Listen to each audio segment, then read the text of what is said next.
Okay, and now I think we are live. Yes, indeed. Nice. Okay, let's see really quick here. Make sure I actually share the link to the stream, of course, which I prepared in advance this time because, as I always say, the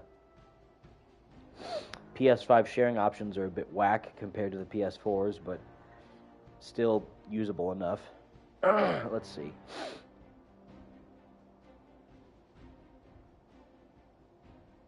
And just checking my audio really quick.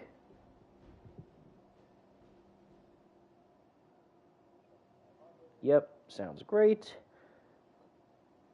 And we are, yes, live. Welcome, welcome, welcome, everybody. How you doing today on this Tuesday morning? Where, yes, we are back with more Marvel's Midnight Suns.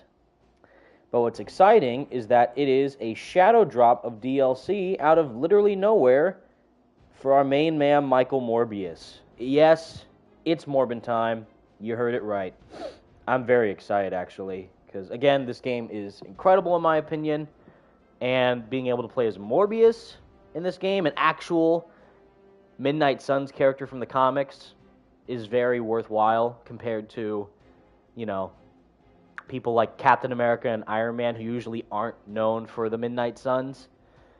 And I get why they did it, because they want to mass market appeal the group to a audience that doesn't know exactly who they are. But this actually playing as a forefront member of the Midnight Suns from the actual comics is pretty sweet. So I'm saying on Twitter, if you guys want to share the stream, leave a like, I'd be much appreciated. And definitely stay tuned for more videos, hopefully coming this week. I'm finally on spring break at San Francisco State University, so hopefully I have some free time, not only just to relax and, you know, kind of, what's the word? Just recoil and just kind of relax and chill, but kind of, you know, take a load off, pretty much, from all my academic stuff to YouTube. I would love to make as many videos as possible, but if only there was actual news to talk about. And there kind of has been, which we will discuss here. But, anyways, I'm going to post on Twitter. It's Morbin time. Absolutely amazing on Firaxis' part to shadow drop this DLC out of absolutely nowhere and simply encourage people to dive back into the game to join the fun. I'm currently live streaming Midnight Suns right now, so tune in to hang out, which you should definitely do, share, like, all the fun stuff. I would appreciate it. Thank you, Andrew. I see your tweet. I appreciate it, buddy. Hopefully you're doing well, too. And that goes to every single one of you as well, because I've been gone for a little bit, sadly. For about like a full week since I did my last video, because no news at all. And it's like, well, Evan, and I love these comments from people because they care and it's very nice, but they're like, Evan, you should talk about other stuff to branch out. I'm like, guys, you do understand I am a Marvel Games-centric YouTube channel, right? I mean, I do like other games because video games are my passion, right? Like, I love Assassin's Creed, I love Persona, I love Mass Effect, I love Horizon, God of War, Ghost of Tsushima, like all the big PlayStation exclusives, which I have talked about a little bit in the past. I'm trying to think of other series and franchises. GTA, of course. I'm not a big survival horror guy. I know a lot of people are looking forward to the Resident Evil 4 remake. I have never been that into Resident Evil 4. Yeah, exactly, Damon Andrews, Resident Evil 4 remake. I know what you're thinking. It's a crime. I am just not into that series. I mean, I'm sure it's good, and I even played the Dead Space remake recently because of the developer Motive is making the Iron Man game, but, you know, not a lot of big game franchises that other people are into, like Street Fighter. Like, I'm not a big fighting game guy because I'm really bad at them, like Mortal Kombat, Street Fighter. I'm not really too big into those. You know, Resident Evil 4 remake, like I just said. Silent Hill, I'm interested to see what that's going to be like. Alan Wake, though, Oh my God. Alan Wake, though. Holy smokes. Alan Wake 2 comes out this year. I cannot wait. I love, love, love Alan Wake. And the fact that Alan Wake 2 and Spider-Man 2 are coming out this year is a dream for me. So I cannot wait. Asan, you are not interested in anything. Lies. As I've already just mentioned, that is not true. But anyways, welcome back, everybody, to the stream. Again, hopefully you're having a great day. Leave a like, share if you're so interested or so inclined. What is up to Magdi Pool, Fizzy Sway, Herobje, Grahovec, my boy Spidey Outcast, my brother Ghosty. Shout out to Franco Greco, a.k.a. Stealth Gamer, who would be here, but he's not, sadly, because he's working. But he might join in later. We shall see. Asan, Damon Andrews, JP, my boy JP, GKP, Nugget with potato cheese, Shoot, Georgi, Mama Lashalvi, I'm so sorry if I pronounced that wrong, and Matthew K. Kwan, and Marvel's Reporter for a $5 donation. Thank you so much, buddy. Hey, Evan, in Wolverine PS5, how tall should Logan be? Because I want him to be not too tall, but not too short. What do you think? Great question.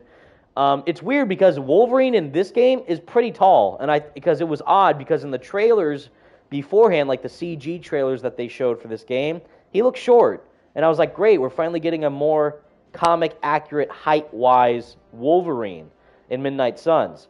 But they never followed through on that, and they kind of made him really tall. He's taller than I feel like Blade, and even like Spider-Man, which is kind of odd in this game. But Spider-Man is like 5'11", 5'10", just for like references and like just in general in comics, but also Spider-Man PS4.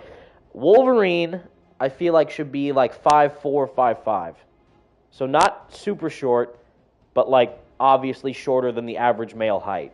And if that's the first thing that we see Insomniac get right for Wolverine PS5, besides the fact that it's going to be rated M and have gore and dismemberment and all the greatness that you'd expect from a AAA Wolverine game, the height, just again, the little polish, the little added detail of specialness is all we want. Yes, Sideshow, yes indeed he is. Morbius is out right now, out of nowhere. Firaxis RKO'd it. They dropped him immediately into the game. No trailers, no, and this is the thing that I love, and this is the kind of thing that Comic Blast Keen and I were actually talking about on his channel about whether or not games are announced too early, because it makes the marketing for them more complicated and confusing.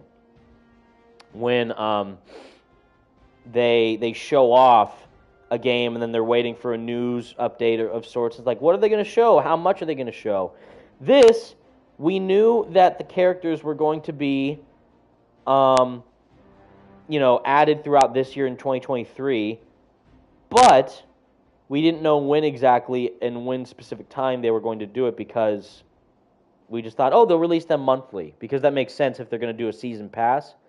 So they did do a little like week beforehand promotion for Deadpool, and then they did like a month-long promotion since they prioritized Deadpool as the first DLC character. Then it was our boy Venom right here, who looks amazing in the game, which was like a week beforehand, and now it's Morbius, which they just shadow dropped out of nowhere. And if anything, I thought Morbius was going to be the last character to be included in the game, because a lot of this DLC story is about vampires and stuff. So I thought, oh, of course they would include Morbius as the final DLC to close off this whole vampire saga. But no, they shadow dropped him out of nowhere today, and he's the third DLC character, which means Storm is going to be the final DLC character for Midnight Suns, which is very, very interesting.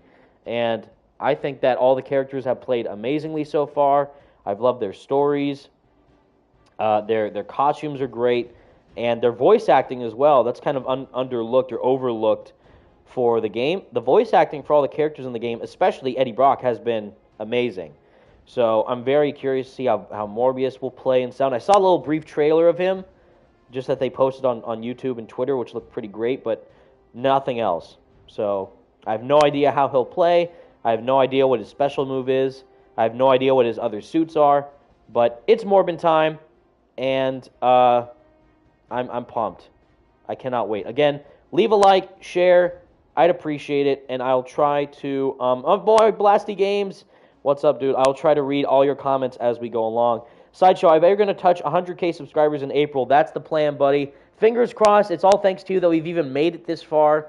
So I cannot wait to hopefully get to that point by the time more news releases so I can make videos about it and keep you guys entertained as we go along.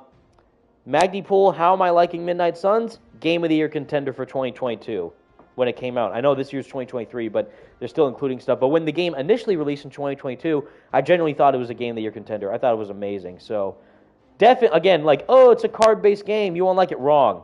Wrong, wrong, wrong. You will love this game. Trust me. So, definitely give it a shot. Way better than Avengers in every single way. The story's amazing, gameplay's fun, and the characters are just totally comic accurate one-to-one for how they are in the comics, brought to life in video game form, especially Eddie Brock, who is amazing in this game. But before that, I got a party to join. What's up, brothers? Here he is.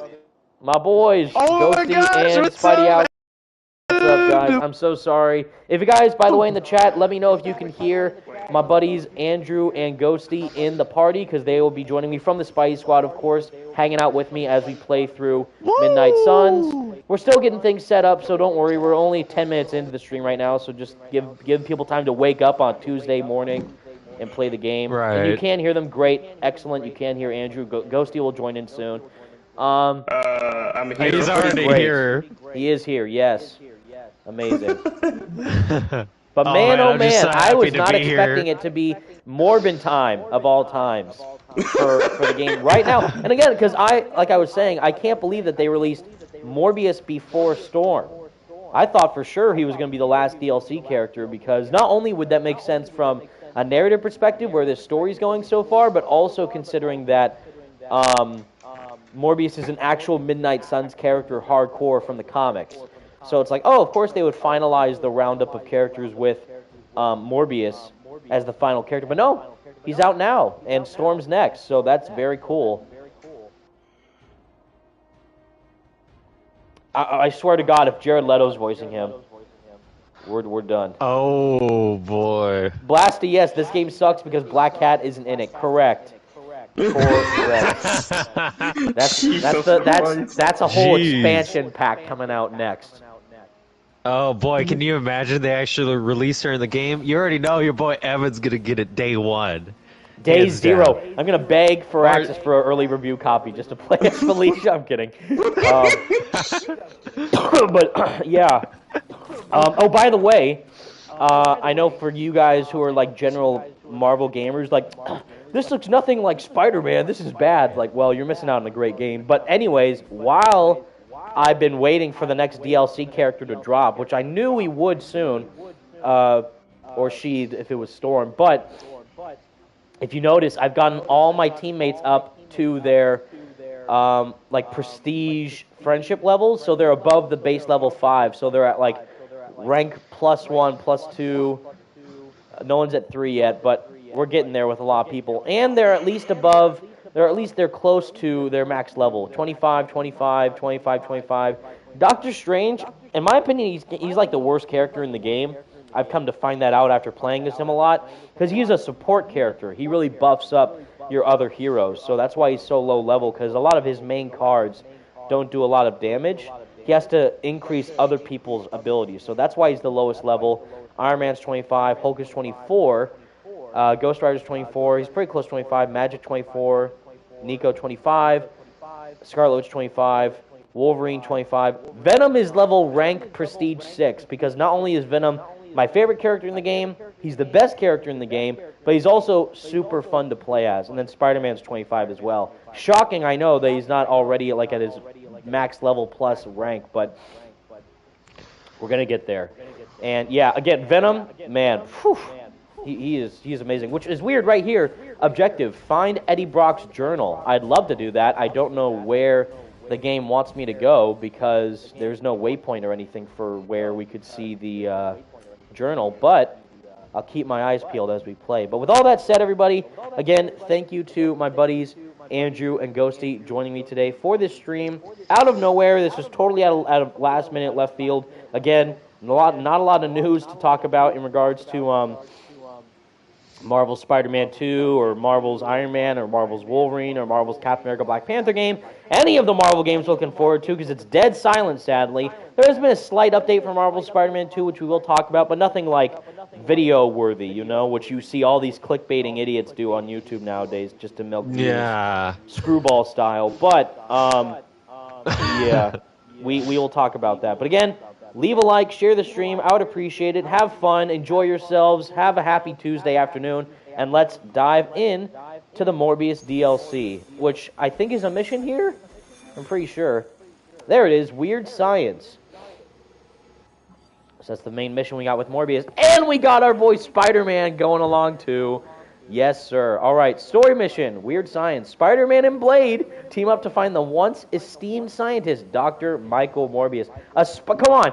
Look at this. A Spider-Man and Blade team up going after Morbius in a AAA Marvel game with, by the way, Spider-Man voiced by Yuri Lowenthal and Blade voiced by Michael J. White, which is two amazing voice actors, which already makes you excited if Morbius, of all characters, might be featured somehow in Marvel's Spider-Man 2.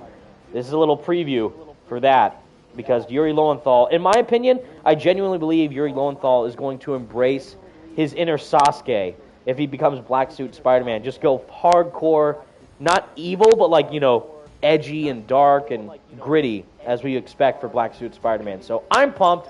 Let's go. And he's wearing his Daily Bugle shirt. Come on, buddy. Reports from all 5 boroughs. More Hydra troopers with fangs. Talk about making a bad thing worse. I've tried tracking down what they're up to. Blade! What are you doing? Blade! Why are you in your swimsuit? What are you doing, Blade? What the freak? Oh, because he was hanging out in the pool. Not sure your contact. Oh my God! So he just. I was about to say, why is he in his trunks? Not one of the bad guys. I'm dying. Exactly. He was hanging out in the pool. That's why he's in his swimsuit. Look, do you want to figure this out? Jesus Christ. That's amazing. Hey! Oh my God! Wow. He's got the classic, like, little armpit wings from the comic, and it's purple. Dude, yes. Nice. Morbius is looking great right now, in my opinion. Do we have any way to check out customizing him? Let's see. Edit hero. There he is. What's the customization? Do we have that now? Yes, we do. So we're going to stick with his, you know, classic right now, his default, but let's see. Midnight Suns, that's locked, obviously. Classic Morbius, let's go. The red and the black, yes. Oh, that's great. So his classic suits here, and then Midnight Suns with an O. Oh, he has the cape.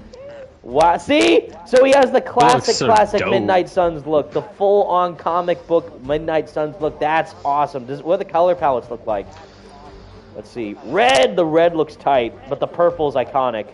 Black, white and red. And red and black. Ooh, interesting. We'll do the purple, but the classic Morbius look. That looks great. Red, black, black, gray, blue, gray, or blue, red. Interesting. But right now, and we can't see Midnight Suns yet with the U because we can't unlock that yet. But we'll do the classic default Morbius look right now. What about his casual looks? There we go. By all of them. Hey, here's the lab coat. Let's go. Let's go.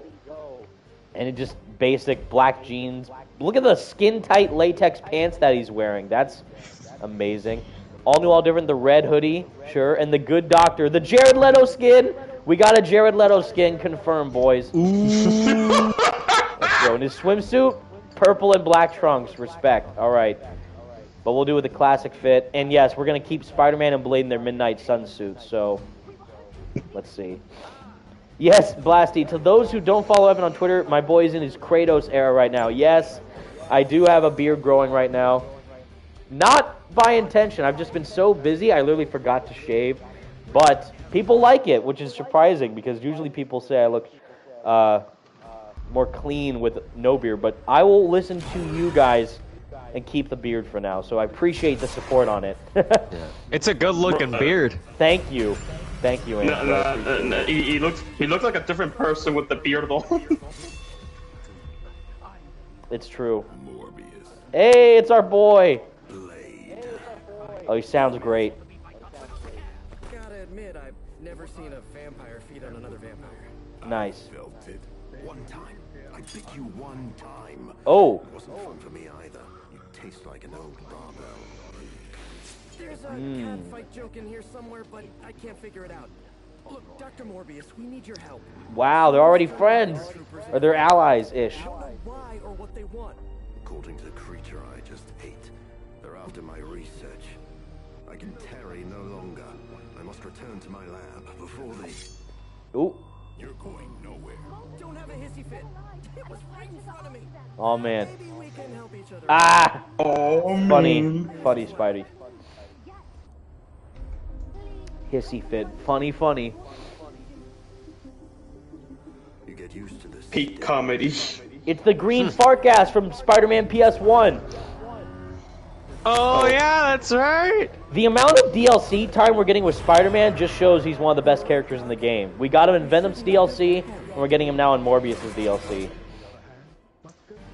And Blade, actually, because Blade was featured in all three so far, too. No, wait. I don't know if he was... No, actually, he wasn't featured too much in Venom's DLC, but he was featured in Deadpool's, and he was featured now in Morbius's. Spider-Man was the big focus of Venom's, obviously, but... Right. Again, that shows how well, you know, knowledgeable Firaxis is with the comic book lore. Like, yes, Morbius is not only a Spider-Man villain, but a Blade character, too. Yeah. I love he's not like, F you, Spider-Man, get away from me. No, he's like anti-hero Morbius, classic, you know, the living vampire Morbius. It's so great. All right, let's see. Whatever is Quick Claw, and yes, obviously we haven't upgraded anything from him yet, but we will. Charm. Wow, Morbius can seduce people. That's impressive. Target enemy, minion. Oh, a minion specifically? They attack a random ally. Ooh, okay. Wait, do you mean an enemy or our ally? I hope you mean enemy. Well, let's do a Quick Claw first. I'll make quick work. Ooh! Oh, that was sick. I think you got him. Okay. And let's do a quick kick with Spidey. Let's get him over here. Bink!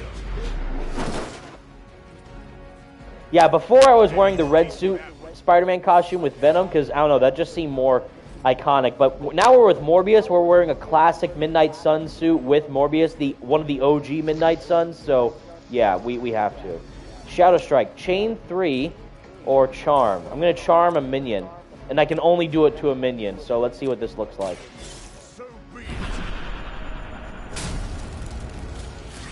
Nice, so he attacks an enemy. And that deals damage. Alright, and then Shadow Strike, Chain 3, or Opportunist with Spidey. I'm going to do Shadow... You know what? I'm actually... Okay, you know what? No, I'm going to do Opportunist. This is just going to deal so much damage. Because Spider-Man is, again, one of the best characters in the game. Watch.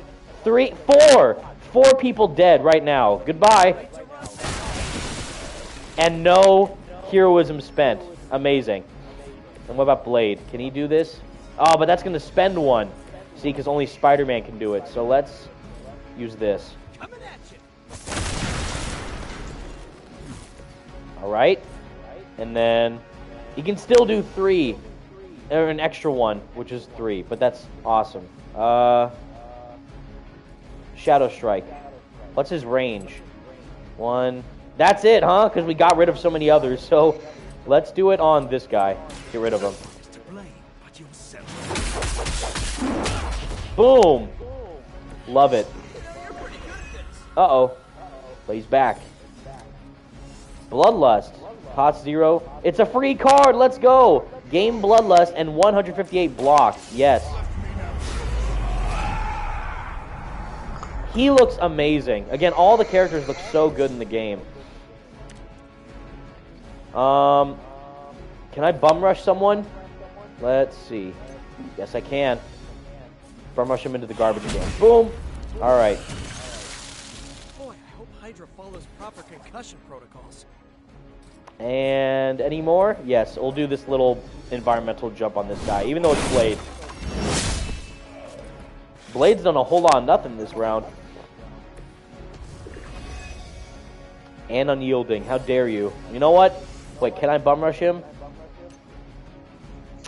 I think I'm too far away from that garbage can. Alright. And sorry again if I'm missing anybody's comments. If you guys can point out, Andrew and Ghosty, if there's any mentions of comments, I would appreciate it. Yes, we'll take care of that. Thank you, thank you. But yeah, Shumik, bro, I thought Midnight Suns was a mobile game when I saw the trailers. You would be dead wrong. I know, again, I get that the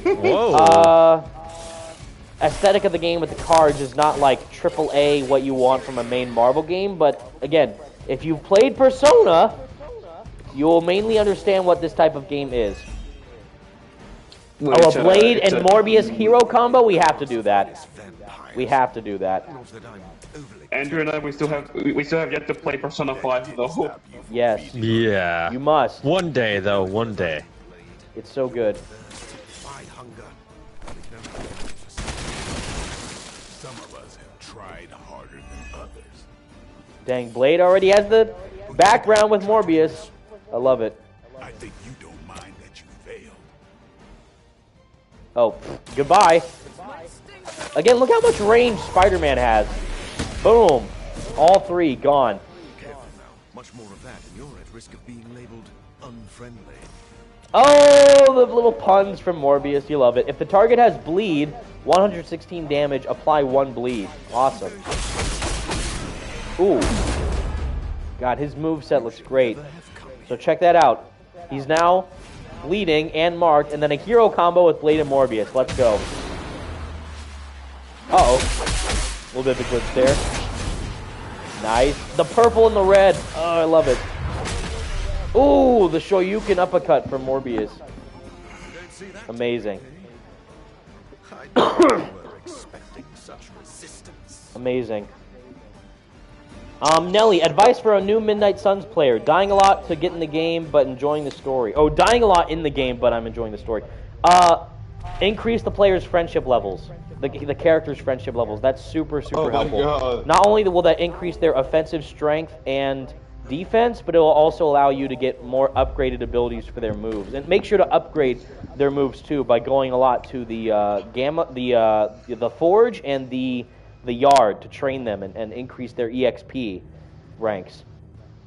Blasting Game says, who wanna bet that when Insomniac show either gameplay or trailer Marvel Spider-Man 2, Evan's gonna cut his beard and get a fresh cut just to look presentable? We shall see. Maybe not. Who knows? I mean, I did that video with the Dead Space remake talking about Iron Man. And everyone in the comments was like, "Whoa, a beard!" Like, I love the comments said, "Wow, like Insomniac made Evan wait so long that he grew a beard for more Marvel Spider-Man 2." So, I'm like, "What That's year funny. is it?" That's how all of us are. We are in the year 2099. Oh my gosh. I love this reaction though with Blade, Spider-Man, and Morbius all talking about his work. Like, is he a good guy? Is he a bad guy? One thing for certain, he has a not very good movie. Yes. Oof. Here, Dr. Morbius. Research. A gamma serum. Who are you? I am Dr. Michael Morbius at your service. Kill me! Awful. Oh wait, so what's going on? I'm gonna be honest. I'm gonna be honest. I still haven't even watched Morbius. Oh, I don't man. even know if I should. Don't. No, I did. don't. Is it okay. that bad? Okay, you Did know you what? like it, Evan? Okay, here's the thing. I did watch it with my dad, of course, and I saw, both Venom movies and Morbius. But I swear to God, it's not as bad as people think. In my opinion, I actually like it better than the Venom movies. I'm not even kidding. Because I love, Fair Venom, and I enough. had such high expectations for Venom because he's my favorite Spider-Man villain, one of my favorite Marvel characters, right? And I love Tom Hardy too. Woo! I love the Morbiusness of it, and what I mean by that is how accurate they were making him to the comics rather than just the terrible movie. Because Morbius is a cool character, I can't lie, but only if done right. And the movie did a pretty good job of making. And it's not an R-rated movie because, of course, they had to shoehorn in with the MCU at the very end with the Vulture. Like, Yeah. this has to do with Spider-Man, I think, which was obviously the worst part of the movie. Because if they went I full wish it was R-rated with rated R. Morbius, same with the Venom movies, which I wanted them to be an R-rated. I wanted, especially the Carnage movie. The fact that the Carnage movie wasn't R-rated was already a big mistake. Yeah. And They should have made it rated R, to be honest, for Venom and Yeah, Morbius. But of 1000%. course, they made it PG-13 so they can have it with the MCU, considering how yep. the MCU is. Yes. Especially Disney. Which is so dumb. And not only that, like Woody Harrelson was completely miscast as Carnage. In my opinion, 1000%. I never saw him as Carnage. I don't know who I would have casted, but definitely not Woody Harrelson. I love Who Woody, would you have liked but to have seen I don't know. as It's just Carnage? not. It did not tickle my fancy with that casting. Who would I would have cast? I don't know. A lot of people are like Jim Carrey, Jim Carrey, Jim Carrey. I'm like, man, you know how much money that would cost to cast him? He is a bit too old, but also I don't know if the psychopath of Cletus Cassidy would fit Jim Carrey's style. It could, but I don't know. I don't. But it's hard to cast that type of character for sure. So it's I mean, tough. the only other one I can think of is Cameron Monaghan. That actually would have been perfect. Oh, actually, I'd honestly be fine with that, considering he's played a similar type of character with Joker on Gotham. Yes. So I could see that. Which he was fantastic as. Oh yeah, 100%, dude. I think he'd The only make a problem good is Carnage. the reason why I didn't think about him is because he's too young compared to Tom Hardy. Yeah, because they want to go for that's the a good adult point. Cletus. But yeah, if they're doing like the psycho, Joker style Cletus casting, 1000% cast Cameron. But yeah, I don't know. It just Maybe if he was older, then they could use him. I did not ever see Woody Harrelson as Carnage, but that's why I thought Jared Leto as Morbius. I'm like, you know what? I could see it.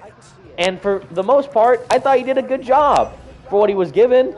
But people are like, "Oh, this is so bad." I'm like, it's not. It can't be as worse as what we saw with fucking Woody Harrelson as Cletus Cassidy.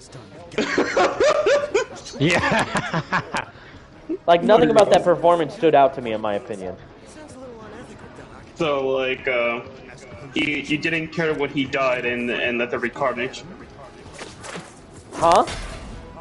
So like when he died in Venom 2, you didn't feel anything. I for felt him. zero emotion. I was just like, wow, they just wasted Carnage. Didn't The first time ever we saw Carnage in live action, wasted him. In my opinion, people probably liked it more than the first one. I don't know. I feel different. Yeah. Didn't he have a love interest in that movie with Shriek or whoever it was? Yes, it was like Shriek or Scream. It was no, Scream is the symbiote. Yeah, so Shriek is the one from Maximum Carnage where he like breaks out of Ravencroft. So yeah. I heard that was pretty weird. We do a combo with Especially Morbius? considering I don't even think that was. No, I'm talking about in Venom 2 that he had a love interest, because I don't think they were a thing at all in the comics, at least not to my knowledge. Right. Look how overpowered we are. We already beat all the enemies on this round, but we just still have more to go. Blasty Game says over here. He says, "Get back here, Shocker! Shocker! You can't I'll escape chase me!" you to the ends of the world! Yes. Yes. Earth, Yes. there you go. Amazing. Ooh! Damn it, I want to play that card right now, but we can't because we have no more card plays. Oh, yes, we do. We just need more heroism. But we can't do anything right now, so we skip. The Infernal Spider move is so good. Again, it's one of the best moves in the game. I'm very curious to see what Morbius' move is. So since we're talking about upcoming games and all that, so let's talk about this interesting new, news, quote unquote, that basically talks about that Marvel Spider-Man 2 and maybe even Wolverine will feature brand new and very cool dialogue tech. Yes. Oh yeah, I was just about to ask about that. How do you feel about it, Evan? So I would be excited if we knew what the heck they were talking about. So, and again, people, and I hate, this is the thing with the comments. I'm so sorry, Casual Gamer, I did not read your comment. If I can find it. Evan, do you think the developers, publishers will be afraid or avoid using the Marvel license due to the past 3 Marvel games underperforming? Or do you think devs or publishers will give Marvel license a shot and pass doesn't matter? So here's the thing. That's a great question, because it's not about I think we talked about this in the last live stream about sales versus critical reception, because it's a very fine line to walk across. Because guess what? Even though Midnight Suns did not sell, 1 billion copies, it's still reviewed really well, and fans love it. The people who played it love the game. Guardians. Same with Guardians, exactly. So that's why that, I believe, is more important than sales. Because you could have a game that sells poorly, but it reviews great, and the fans who love it will keep demanding for them to show off more of the game. So it's like, when are we going to get like a Guardians 2? When are we going to get a Guardians of the Galaxy, DLC for some other Marvel game or whatever? Because people are invested in the product so much that they want to see it thrive and continue. But, but I don't think that that's going to be a problem for these other developers and publishers, because they are going to hopefully utilize that to their advantage. So, like, with Iron Man, Motive is beyond passionate for Iron Man because of everything they've talked about the character so far, and it's going to be amazing to see what they do in regards to his character and his story and his gameplay. But with with EA, who's publishing Iron Man, they already confirmed that they are going to make even more Marvel games after Iron Man. Iron Man isn't even out yet, but they're like, we're in a multi-year, multi-game partnership with Marvel. We're going to start with Iron Man, and then we are going to continue it with more single-player, action-adventure, third-person, story-driven Marvel games. I know, but exactly, it's like, I love how they say single-player, action-adventure-oriented Marvel games, but it's like, at the back of our minds, like, okay, but Marvel Nemesis 2 when, EA? When are you gonna do a sequel? Please give us it, EA. Please. And that means, guess what? Because Motive is owned. All these. What that means is EA developers need to. Oh no, the Hunter doesn't like Morbius. Morbius is with us now. They don't like the microtransaction stuff and everything, and they directly highlighted the single-player, narrative-driven, all that. But it's like, yeah, at the back of our mind, we're like, come on, what we really want? Marvel Nemesis 2. Yes. Give the fans what they want, EA. Either that, or a remake of Marvel Nemesis. Ooh, dang, Morbius, prediction. the shade, he's throwing shade towards Spider-Man. Dang. As much as I hate to admit it. No, and like, I'm hoping that this new game partnership that Marvel has with EA, they actually learn from their mistakes from the Square Enix partnership, because we know how that one went last time.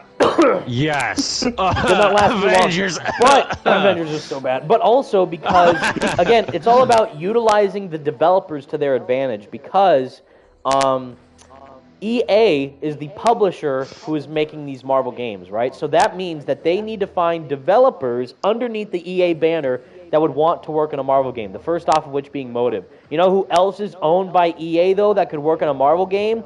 Respawn. Who's doing Star Wars. So imagine them and all the talent that they're currently pouring into Star Wars with Jedi Fallen Order and Jedi Survivor, and do that for a character like Daredevil or something, or Moon Knight, or Jessica Jones, or whoever, just out of nowhere.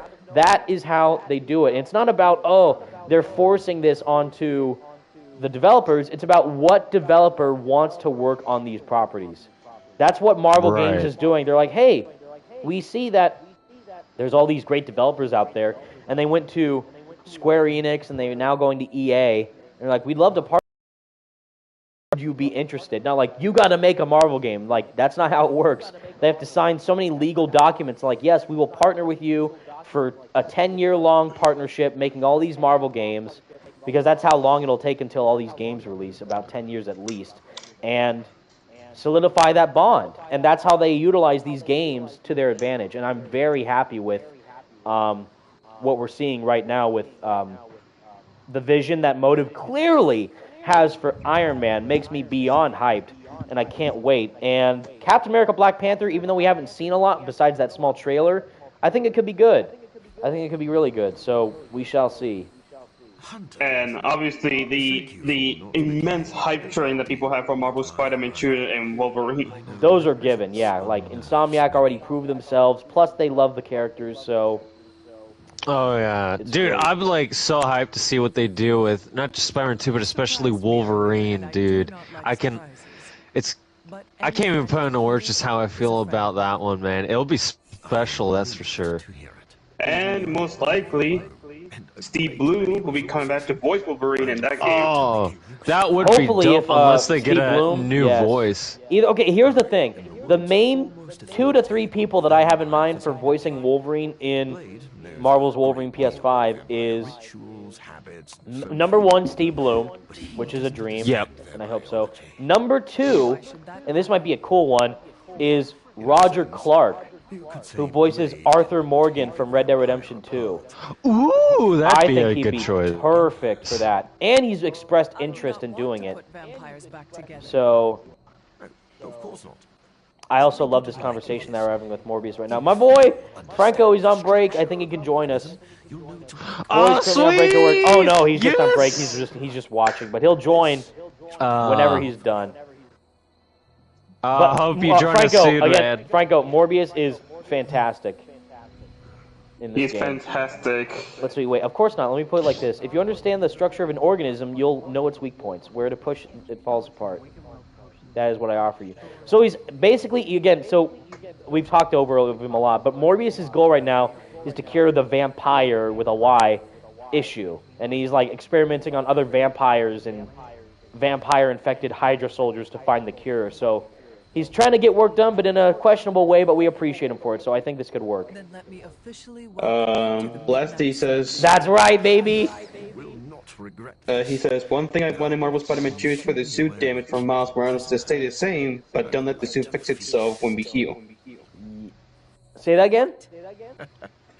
So basically he wants the suit damage feature from Miles Morales Yes. to be Marvel Spider-Man 2. Yes, Yeah, please. 100%.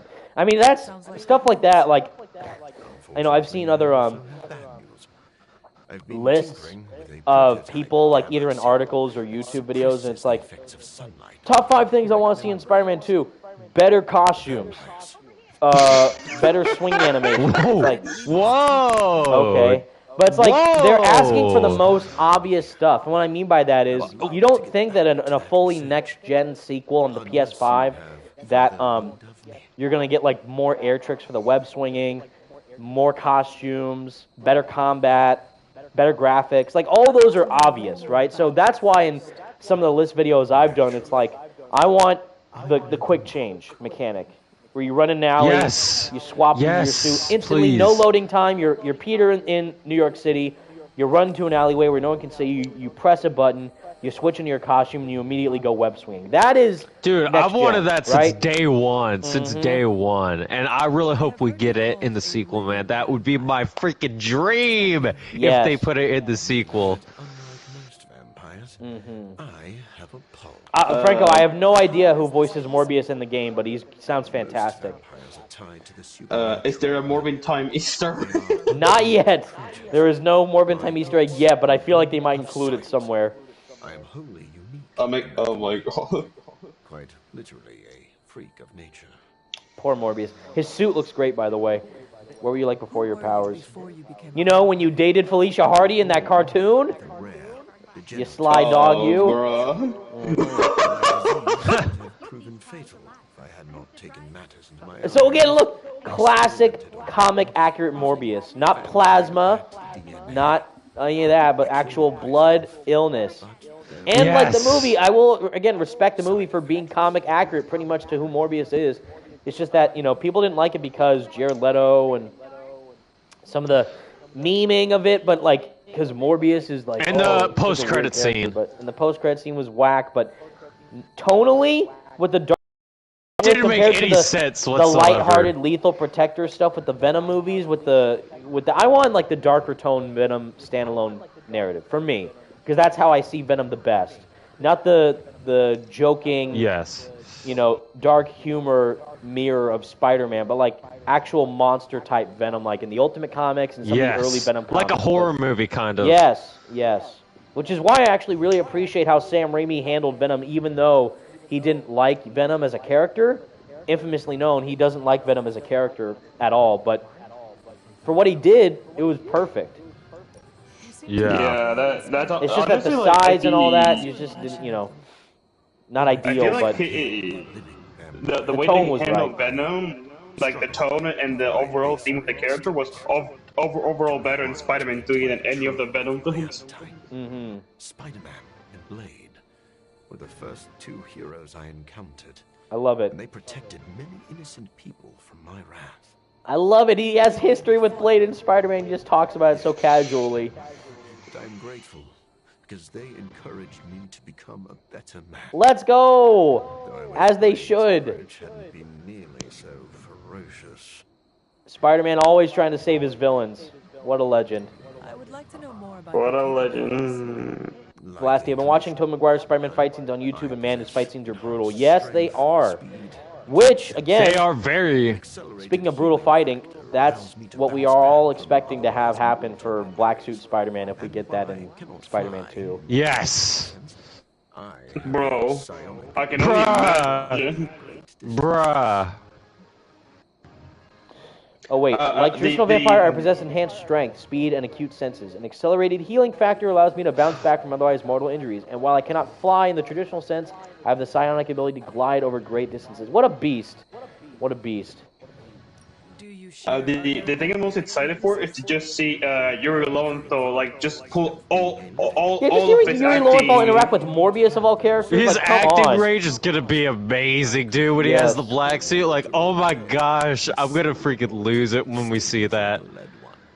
I'm just expecting him to just scream like how Spider-Man screamed at Shocker in the '90s show. Just give me that, and it'll be perfection. And my powers are somewhat dampened during the daytime. I love he's so trusting to the Hunter by giving him his whole backstory, his strengths, his weaknesses. He's willing to fight for our side. I love it. Regrettably, not only I cannot wait to play this game again once all the DLC characters are released and just go through it New Game Plus. It's going to be amazing. You don't need to worry. I keep my cravings in check these days and only feed on those. But yeah, sorry, we got totally sidetracked because we were trying to answer people's questions. But the main question we were going to ask is, what about this dialogue tech for Marvel Spider-Man 2? And the thing is, it's not about, like, a game... Because you have to think of it... Because, okay, so a couple things. Happy to talk is Jonathan Porter... Is that JP? JP That's Money? Me. Hey, it's our main boy. What's up, dude? Hey, firstly, can the chat hear me? We can hear you, but yeah, hopefully chat. Let us know. JP Money, follow him on Twitter, by the way. Let us know if you can hear him in the chat, in the party, and we would appreciate it. But yeah, Franco, you wanted to see Morbius' suits, and just to show you guys who haven't seen it yet, so this is his default suit. Looks pretty dope. Midnight Suns, that's locked, but it's probably just going to be gold and black. The classic Morbius suit from the comics with the red and the black. He looks amazing. And then Midnight Suns with an O instead of the U. Midnight Suns, classic comic style Midnight Suns Morbius with the cape. He looks fantastic. Honestly, one of the best character suits in the game is with Morbius. Casual gamer, would you kindly read my question? Sorry. I would if I saw it. So the future of Marvel games is bright. There's nothing to worry about. And if a developer or a publisher is interested in making Marvel games, it will happen. So we will get more Marvel games. Well, of course we'll get more Marvel games, but the question is, will they be of the quality that we deserve? And that is up to the publisher and the developer working in unison to make that happen. That's why Avengers flopped, because Square Enix made Crystal Dynamics create a game that was not their strong suit with the live service stuff. And that's exactly what I believe is happening now with Suicide Squad, which is already a huge red flag. But with, again, EA, isn't that crazy that EA, of all companies, immediately went out of their way to clarify, like, hey guys, we're making these Marvel games, but not only are we making Marvel games, we're also making... And they checked off all the boxes, right? Exactly. Single player, narrative-driven, third-person, action-adventure, no live service, no co-op, no multiplayer, no microtransactions. They know it. All the right things it's funny to coming say. from them. especially coming Exactly. from them. And after playing Dead Space Remake for myself, yeah, they're gonna knock it out of the park with Iron Man. I can't wait. Which is funny, because 5 years ago they said, single-player games are dead. games are dead. Yeah. Disgusting. Yeah, that's right. But yeah, now they learned their lesson, especially after what's happening. We can hang out with Peter or Blade. What about Morbius? Captain Marvel? No. What about where's Michael at? Where's he hanging? He is in the Forge. Okay. Let's see what he's up to. Oh, he's talking with Tony Stark and Doctor Strange. This should be interesting. I should set up my lab sooner than later. Spiderman. You know what? I have a hot take. I'm gonna say it right now. I like the Midnight Sun Spider-Man suit. I'm gonna be honest. It's not my favorite, but do people not like it? Well, it was kind of like they don't like how the lenses look and how it tries to be the classic suit, but not trying to be. That's the why I classic like it suit. though, because it looks so arachnid and bug-like, and it's different than the classic normal-shaped lenses we see in like Spider-Man 2, which is great. But it's different, and I like the logo a lot. I wish, it's the same logo on both the front and the back. I always like it when the logo's different on both sides. So I wish it was a different logo on the back and the front, but still cool. And of course, extra credit for Yuri voicing him, so it just makes it cooler. Yes. I will say I don't like as much the Midnight Sun's gold suit, the final Midnight Sun suit. That one is a bit. I love the logo shape, how it's bigger, but the disco ball look is a bit off. Disco ball. I love what Marvel game could you play where you see Dr. fucking Michael Morbius, Doctor Strange, and Tony Stark all sitting together and talking in one room? No one. 0 is the answer. 0. There you go. It's so good. Look at asking comic lore. Look at this. Doctor Strange's history with Morbius as a Midnight Sun. Yes. Oh, Is he talking about Nightmare? Oh, it's just a reference to Nightmare. That's freaking sick. Oh. Look, it's so good. Someone named JB Studios asked, "What are you looking forward to the most about Peter's sequel from Insomniac?" So you have no reservation. Yeah, Franco demonetized with the F-bomb. Sorry. I'm in a salty mood today. Because people are, for a couple reasons. One, I am upset there's no really major news to be going on right now with Marvel games. Two, people have been trashing on Midnight Suns for too long, and it's upsetting to me because you gotta play this game. I don't understand that. But three, JB Studios with, what was his question? Spider-Man 2? Man, I mean, again, we've done so many videos, but pretty much just double down on the dark tone. It won't be an M-rated game, but really make it worthwhile to include Venom as your main villain, to embrace that dark nature of what could happen, especially if you know what happens with Venom and Miles in the comics.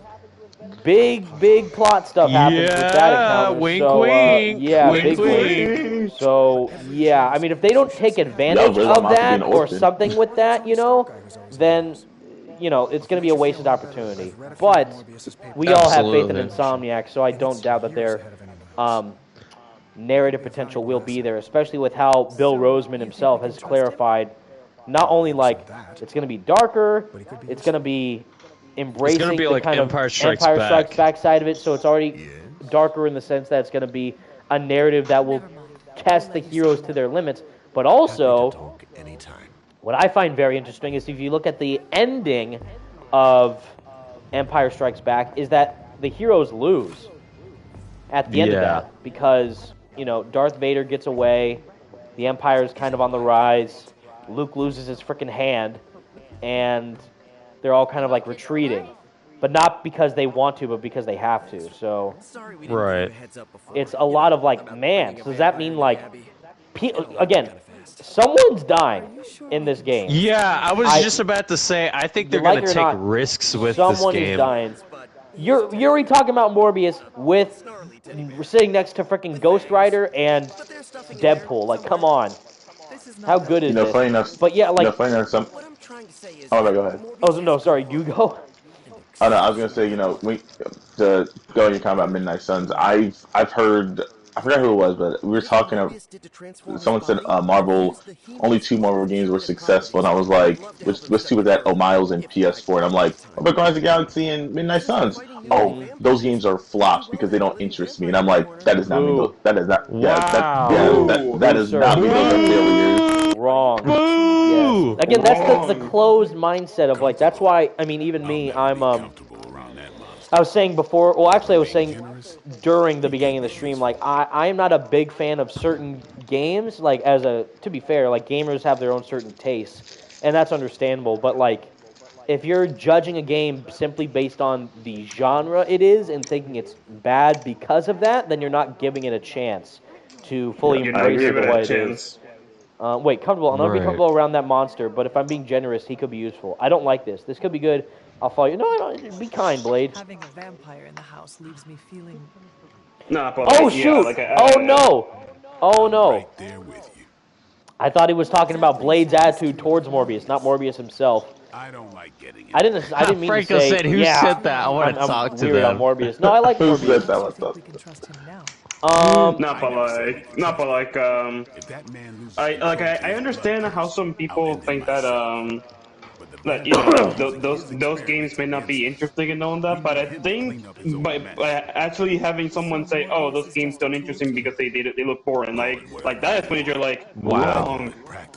Yes. Yeah, like even me, like I'm not a big survival horror guy, right? And even though I've never played, I've never played a full Dead Space game from start to finish. I have played bits of Dead Space 1 and Dead Space 2 when they first released, but I couldn't get through them because I was a kid at the time and I was so scared of it. But now I'm like, no, I have to play through this game because they're working on Iron Man, and I want to research more about what motives talent would be. And like, I embrace the genre of survival horror that I'm not really used to, but I still like the game a lot. Even though it's not like one of my favorite games of all time, it's still a really good game. And good doesn't mean like good in the sense that you like the game for what it is. Good in the sense that it's well designed, it's well graphically oriented, it's well structured in terms of its gameplay format. Like there's a lot of ins and outs with that. So that's why, like, even though I'm not a big Resident Evil guy, I won't say the game is bad because I don't like Resident Evil as much as as another person. It's just about me not preferring that genre as much. But that doesn't mean the game's bad. It just means that I myself am just not fond of that genre. Like that's the same thing for me, for example. Like I'm not really like the biggest fan of multiplayer games, but just because I'm not a fan of it doesn't mean that all multiplayer games are bad or anything. I mean, just take a look at some examples, like freaking Genshin Impact, for example, which is a great game. So fun. Rosario best girl. I mean, yes. Anyway. But exactly. But yes, even that means that even some multiplayer games, I did play some multiplayer games that were flat out bad. Like just take a look at Avengers, for example. Although there are some games that had that. I feel like if they had a multiplayer, it would have made the game not better, but it would have been like, oh, that's really dope to add. This is mostly for Evan because I think he's played it. But Evan, hear me out. You ready for this? It's gonna blow your mind. I'm ready. Imagine, you remember Infamous First Light, right? Yes. Imagine if it was co-op and you could play as Fetch and Delson. Imagine that. Imagine those arenas. Could you imagine the chaos? Oh my god. I mean, that would just break the game because like you could just dash from like one side of Seattle to the next with the neon power, and then just have Delson just smoke around everywhere, or video everywhere just flies, and it's like, whoa, my god, you got race. So he was faster, but I love that. Yeah. Well. Wait, no, my bad. Not the open world, because I understand that'd be way too complicated. But I mean just the battle arenas, like where you're in the arenas. Oh, you just have to, fighting? Fight oh my lord, yeah. Wow. Oh my goodness. Like imagine using both of those super moves. That'd be crazy. Oh, actually, Franco says here in the chat. Oh yeah, that's Friday. The last update for Marvel's Avengers. Oh, Yep. dang! I didn't That even was- know that. That was absolutely hilarious what Deadpool just said about Morbius. He's like, there's a lot of dark stuff about Morbius, but we gotta keep the game T-rated. Some pages stick together, but oh my god. I am shocked what stuff they're able to get away with Deadpool's character in this game, because he's literally just a walking, like, NC-17 rated game waiting to be opened up. But he, like, keeps it Yes. It's hilarious. Yes. The guy is breaking the fourth wall. Yes, all the time, but it's so good. He's fantastic. You wanna know what's sad? Somebody say me now. I feel like some people are just gonna get like either like just re-download Marvel's Avengers, and it's gonna be like the biggest spike they've seen in a long time. It's like, oh, why are you re-downloading it just to get the other costumes? Embarrassing. That's why I'm here. Embarrassing. Well, okay, you know what? Well, if it's free, then fine. Like, you want to get all the content possible before they change their mind. And it's like, oh, the psych, never mind. We're actually going to pay, what was it, $100 worth of MCU skins for that one DLC pack? It was crazy. Someone did the math in a recent video. It was like over $2,000 if you want to get every single outfit in the game. That's and I was wild. like, wow. No, although, thank you. Like once the new update comes out, every single outfit is gonna be free. You wouldn't have to spend money on it, and I'm like, that's gonna have the biggest spike. And people are like, why is everyone playing this game all of a sudden? Oh, all the outfits are free. Duh. Right, Dodoy. Hello, yeah. Man, I mean, yeah, like, that is wild. That they expect fans to pay that much for just poorly designed and awfully, you know, embodied skins. Especially, it's like, yeah, this is what you want to play the game for, right? A wallet emptier? No. Yep. Especially Bucky, because I was like, with Bucky's MCU suits, I'm like, looking like, these are all basically the same. Well, once without the mask, oh yeah, that's definitely worth another $15. Let me tell you right now. Nah, bro, not but like the only costumes that I can see people paying money for would be the MCU ones, but even then it's like it's just not worth it. Exactly. Yep. Yeah. Yep. And it makes it worse because then it's Marvel's already a PlayStation exclusive character. It's like, what's when you buying these MCU suits when you just pop up Insomniac Spider-Man? It's so funny because I've seen people kind of on Twitter like, the suits look more accurate. Oh my god, the belt looks slightly different. That means it's totally worth that $15. Like, what counter is that? Okay, I'm saying right now. I'm sorry if this offends anyone. Spider-Man fans are the only people I've seen who will complain about little bits on a classic costume. I've never seen people argue more about a classic suit than Spider-Man fans. The Avenger classic suit is bad. I would hope like, that those fans are younger than normal adult age. That's what I'm hoping. Because like the older I get, that's what most of them are. The older I get, the less I care, which is a great problem to have. So it's like, oh my god, because I even noticed on like like probably what you're referring to, JP, is like the Raimi suit debate on the PS4 game. Or the remaster. The head sculpt and the lenses aren't the exact same one-to-one shape as they are in the film, and the logo looks a bit different. And like, the suits in the game, that's more than enough. Chill out, it's like Peter from Family Guy. Oh my god, who the hell cares? And it's so funny because I remember I said, listen, you don't see Arkham fans do this with the Batman games. And I was like, actually, you know why? You know why? Because they'd be happy just to see another Batman game be made.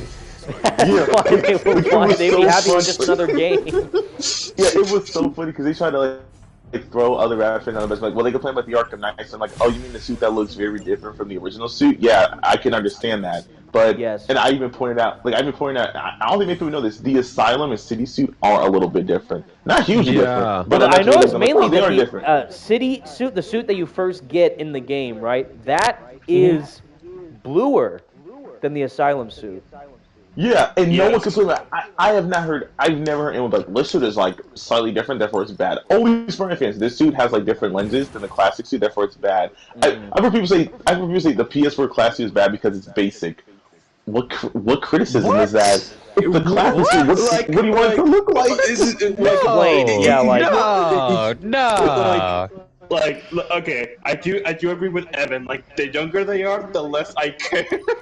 Yeah. Yes, I'm Well, with it's you all there about too. like, because you remember like even when they released the Amazing Spider-Man 1 suit, the shoes are not the same shoes from the film.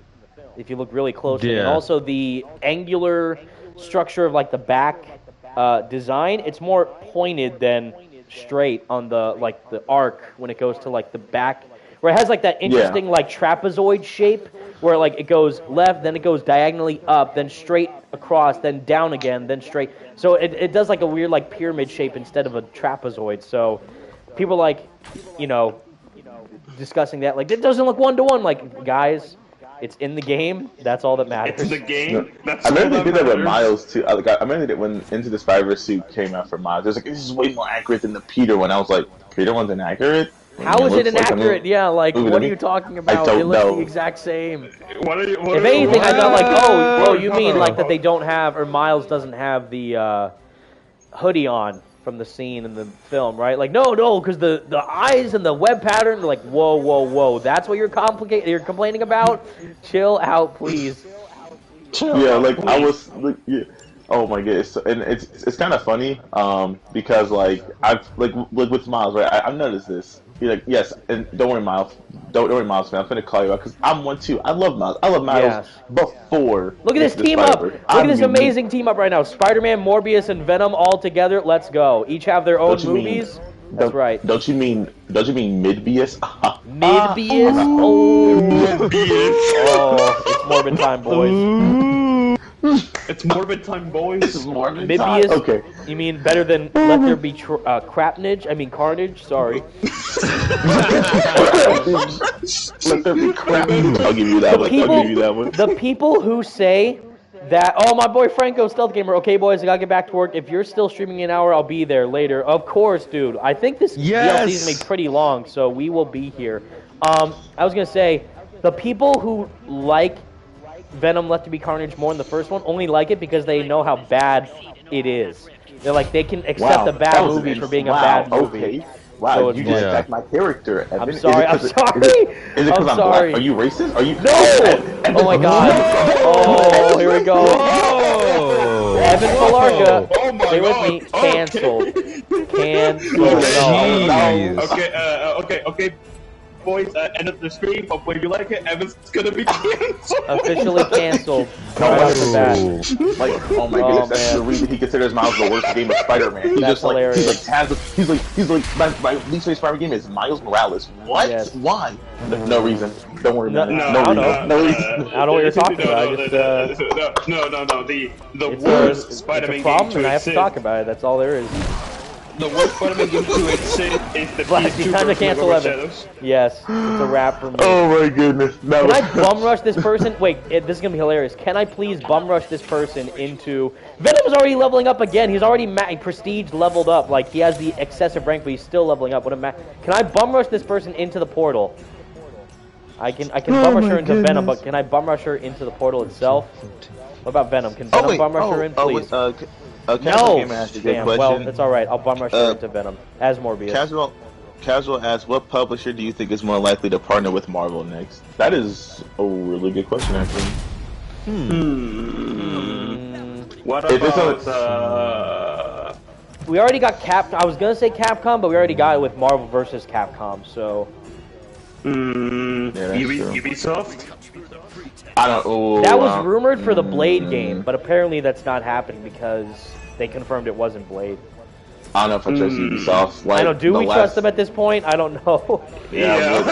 After Mid Dog's Legions and Assassin's Creed Mid-Hala, I'm like, like the last Ubisoft game I genuinely enjoyed was Riders Republic, an Assassin's extreme Creed sports game. Yes. Like that was the last game. Like, yeah, I really have fun. Like, I've seen people say, "Oh, For me, like the last Assassin's Creed game that I actually enjoyed was Black Flag. What? Origins slapped. I know you play I was like, Origins? Yo, Origins was Origins was No. pretty good. I've Right? not Yes. played Origins. Thank you, JP. Yes, Origins is great. That was like for me like the last good Assassin's Creed. Because here's the thing, like honestly, in Valhalla as games they're fine, they're not bad. But as Assassin's Creed games, nope. I'm like nope. No. No, sir. It's just that for me. Same thing. Like you could say the same exact thing about Black Flag, or no, Odyssey. Like Odyssey's like, oh, this could be a really fun gladiator game, but it's not at all an Assassin's Creed game. Yeah.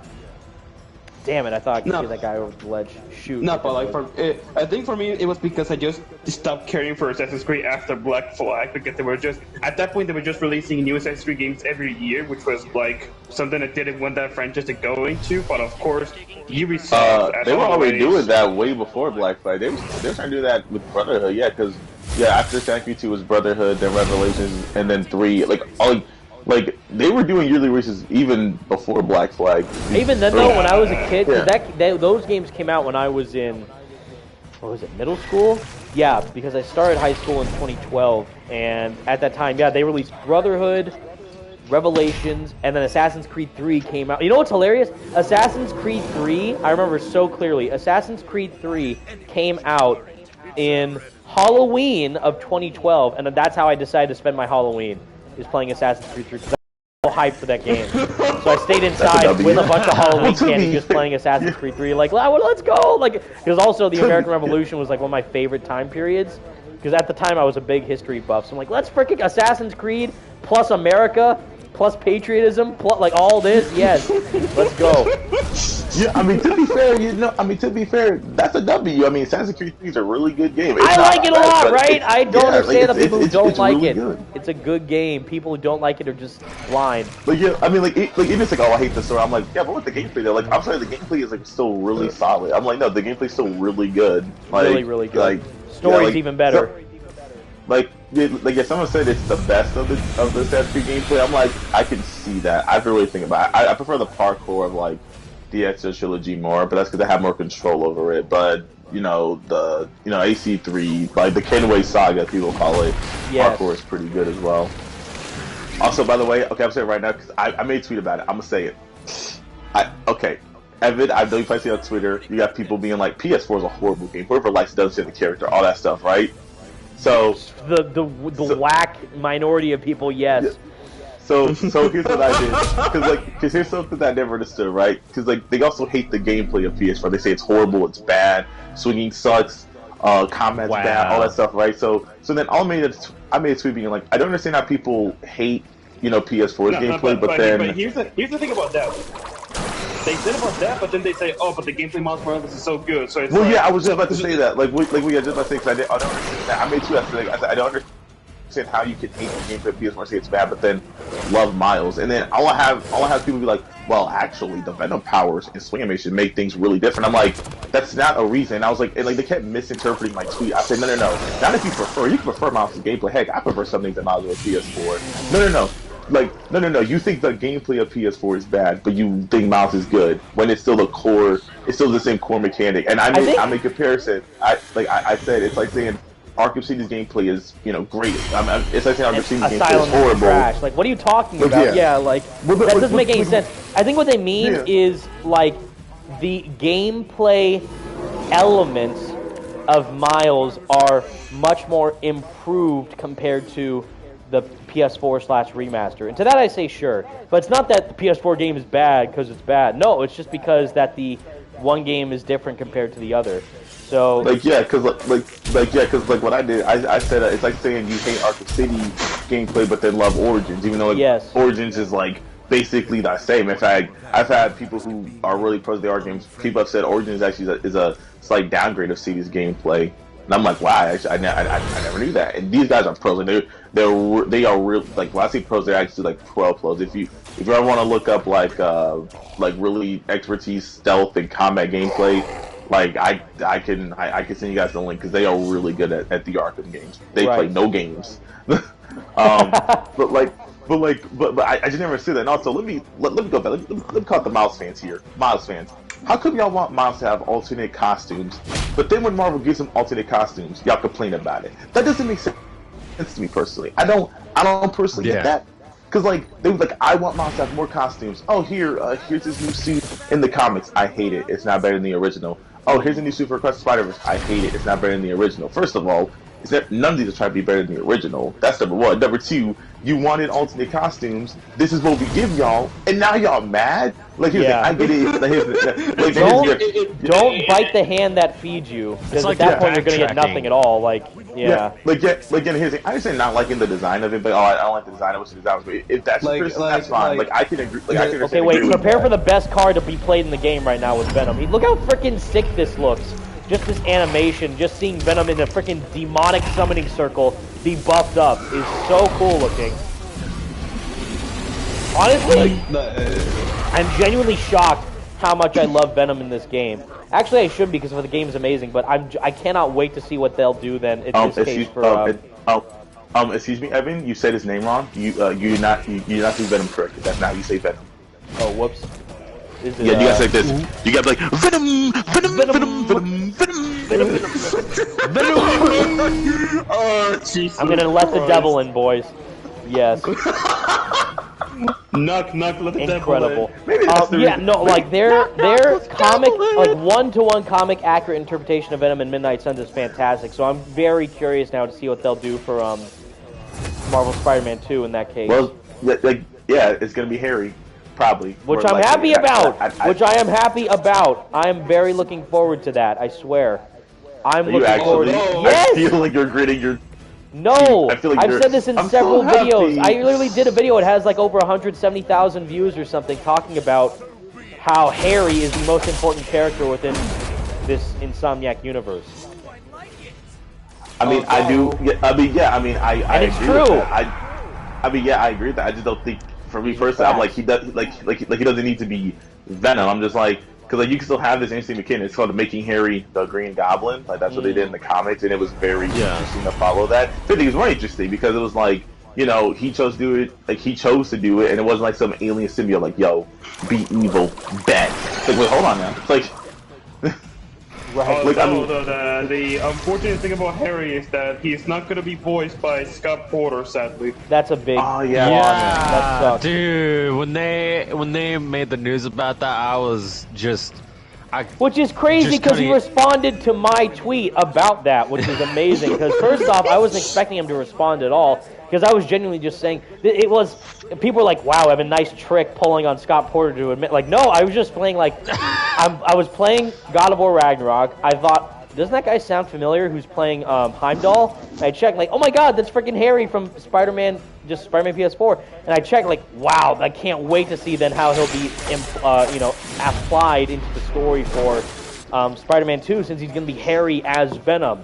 I'm like, my God, if that's the guy that they're choosing for Harry in this narrative, I can't wait. Because the little bits we got of him was small, but I'm like, man, they're gonna go above and beyond. And I just tweeted that to him, like, man, hey, Scott, I can't wait to see your performance. But then, yeah, he responded like, oh, I'm actually not Harry anymore. I'm like, damn it, that's a bummer. But wasn't the reason for why he was no longer Harry because they thought he was too old to play the role or something like that? yes, which in my opinion, I still don't believe. I think that's stupid because, like, when you look at Yuri Lowenthal, he's like 52, and yet Yes. he sounds young when he performs Spider-Man. He's Exactly. like, I don't understand that. Like, that doesn't make sense to me. Like, You know how hard it was for me I don't to try to understand the logic. Do you know how hard it was for me to try to differentiate Yuri's voice from Ben 10? Because I was like, I didn't even know until I saw Godzilla Mendoza's video on it, like about the teaser trailer. He was like, oh, it's older. Like, oh, look, it's older Ben 10. I was like, what? I was like, oh, that is you. I'm like, digging now all I hear is Ben 10. God. It's hero time, baby. No, he's like he's like Ben Tennyson, Sasuke, and Spider-Man. All three of them. Oh yeah, Yes. yeah. Like yeah, he also voiced Sasuke. Yeah, I forgot about that. Again, he's gonna bust out his inner Sasuke when he gets the black suit. Yeah. Yes. Oh my. Like, yep. Oh my god. Oh my god. He probably will. Yeah. And he's like yeah, and he. Like yeah, and he has an alien life form on his body. Not granted, the Omni. Well, no, the Omni is an alien device, but still, it's like, oh, wait, hold on The now. Omnitrix. Wait a minute. Wait. Although. Yeah, also, With, speaking of costume. Oh, my bad. Go ahead. Without Scott Porter, that makes me wondering who are they going to choose for the voice of Harry. And I think I might have a casting choice for him. And I think Evan's going to agree with this. And my casting choice for Harry Osborn in the sequel is none other than freaking Max Mitchell Spiderman himself. My boy Ryuji Wait, from who? Persona 5, but also Max Miniman, who voices Harry Osborn in the Disney XD Spider-Man cartoon, because that's who he voices. That guy? As long, which is weird, because he's also One Punch Man, but also it's weird because I love Robbie Daymond in other video games and other like anime roles and But he's stuff. But for Spider-Man, whatever reason, I don't know if it's because of the people who tell him to act this way, but yeah, I can't stand him as Spider-Man, which is it was so weird because when I was because playing he just played a character which is very similar to Spider-Man in a lot of ways, but he's just amazing as Chai in Hi-Fi Rush, and that game's amazing, and he's great in that game. But it's like, why don't they just get him to voice like this as Spider-Man? But they always like double down on the youthful aesthetic stuff as I think Spider-Man. I don't like it. I think I noticed it because I knew about Robbie when. Wait, hold on, guys. 15. Remember that? Sorry, I was just gonna say. Remember the G Fuel sponsorship that we got, or just not we got, just that they made for Morbius and even the Venom movies. So they made Morbius a gamer. Well, guess what? Morbius is now canonically a gamer in Midnight Suns. We're about to play video games with Morbius. Let's go. Where's the Morbius G Fuel, baby? Gotta level up my game. It's all about. He's playing the Morbius movie tie-in game. Oh my God! Yes. Oh my God. That'd be incredible. Okay, someone asked a good question. They said, Evan, do you think they will make the Venom symbiote an alien parasite or a product of Oscorp experiment? We've had a lot of back and forth that's a about good this. question. I mean, my buddy Iron Jen and I did a video exactly about this on my channel like a few years ago at this point, because we waited so long. But I would think that it might be possibly a hybrid. That's it could what be some I'm alien thinking. life form, because he says "we" in the trailer, like yes, we will, implying that it's two separate entities in the suit. Because the Ultimate Venom never says "we." He always says "I." Yeah, in Ultimate Venom, he always says "I." You know, Peter, I can't believe you did this. When Miles is fighting the other Venom, Conrad Marcus, the Tool, Conrad Marcus in that comic, he says "I." But I'm thinking that it would probably be a hybrid of an alien life form that is the main symbiote, but that Oscorp is obviously running experiments on it because he's using it on Harry.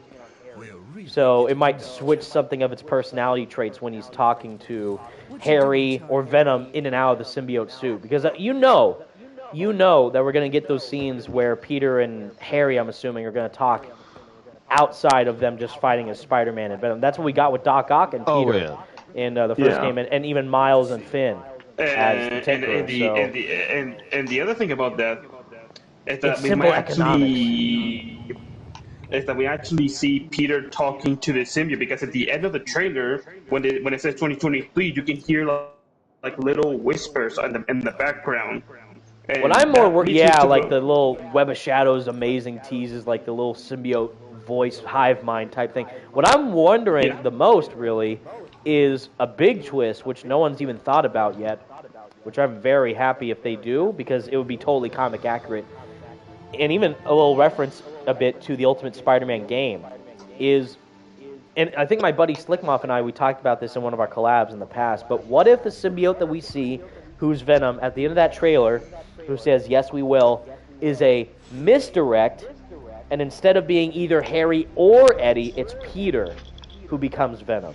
Because he does that in the Ultimate Comics, where he gets the symbiote, and even in the Ultimate Spider-Man game, he wears the suit for too long. Whoever wears the suit in the Ultimate Universe becomes Venom. It's not like Eddie becomes Venom because the hatred he forms with the symbiote bond and all the blah, blah, blah. No, it's just whoever wears the symbiote in the Ultimate Universe becomes the monster looking like Venom. So, I'm wondering, and just like how in the Ultimate Spider-Man game, Peter becomes Carnage, which is such a cool twist. So I'm wondering if they'll do... Oh, dude, that was dope. And that's what people are wondering, like, what if Miles fights Peter in the black suit? Well, even further, what if Miles has to fight Venom and Peter is Venom?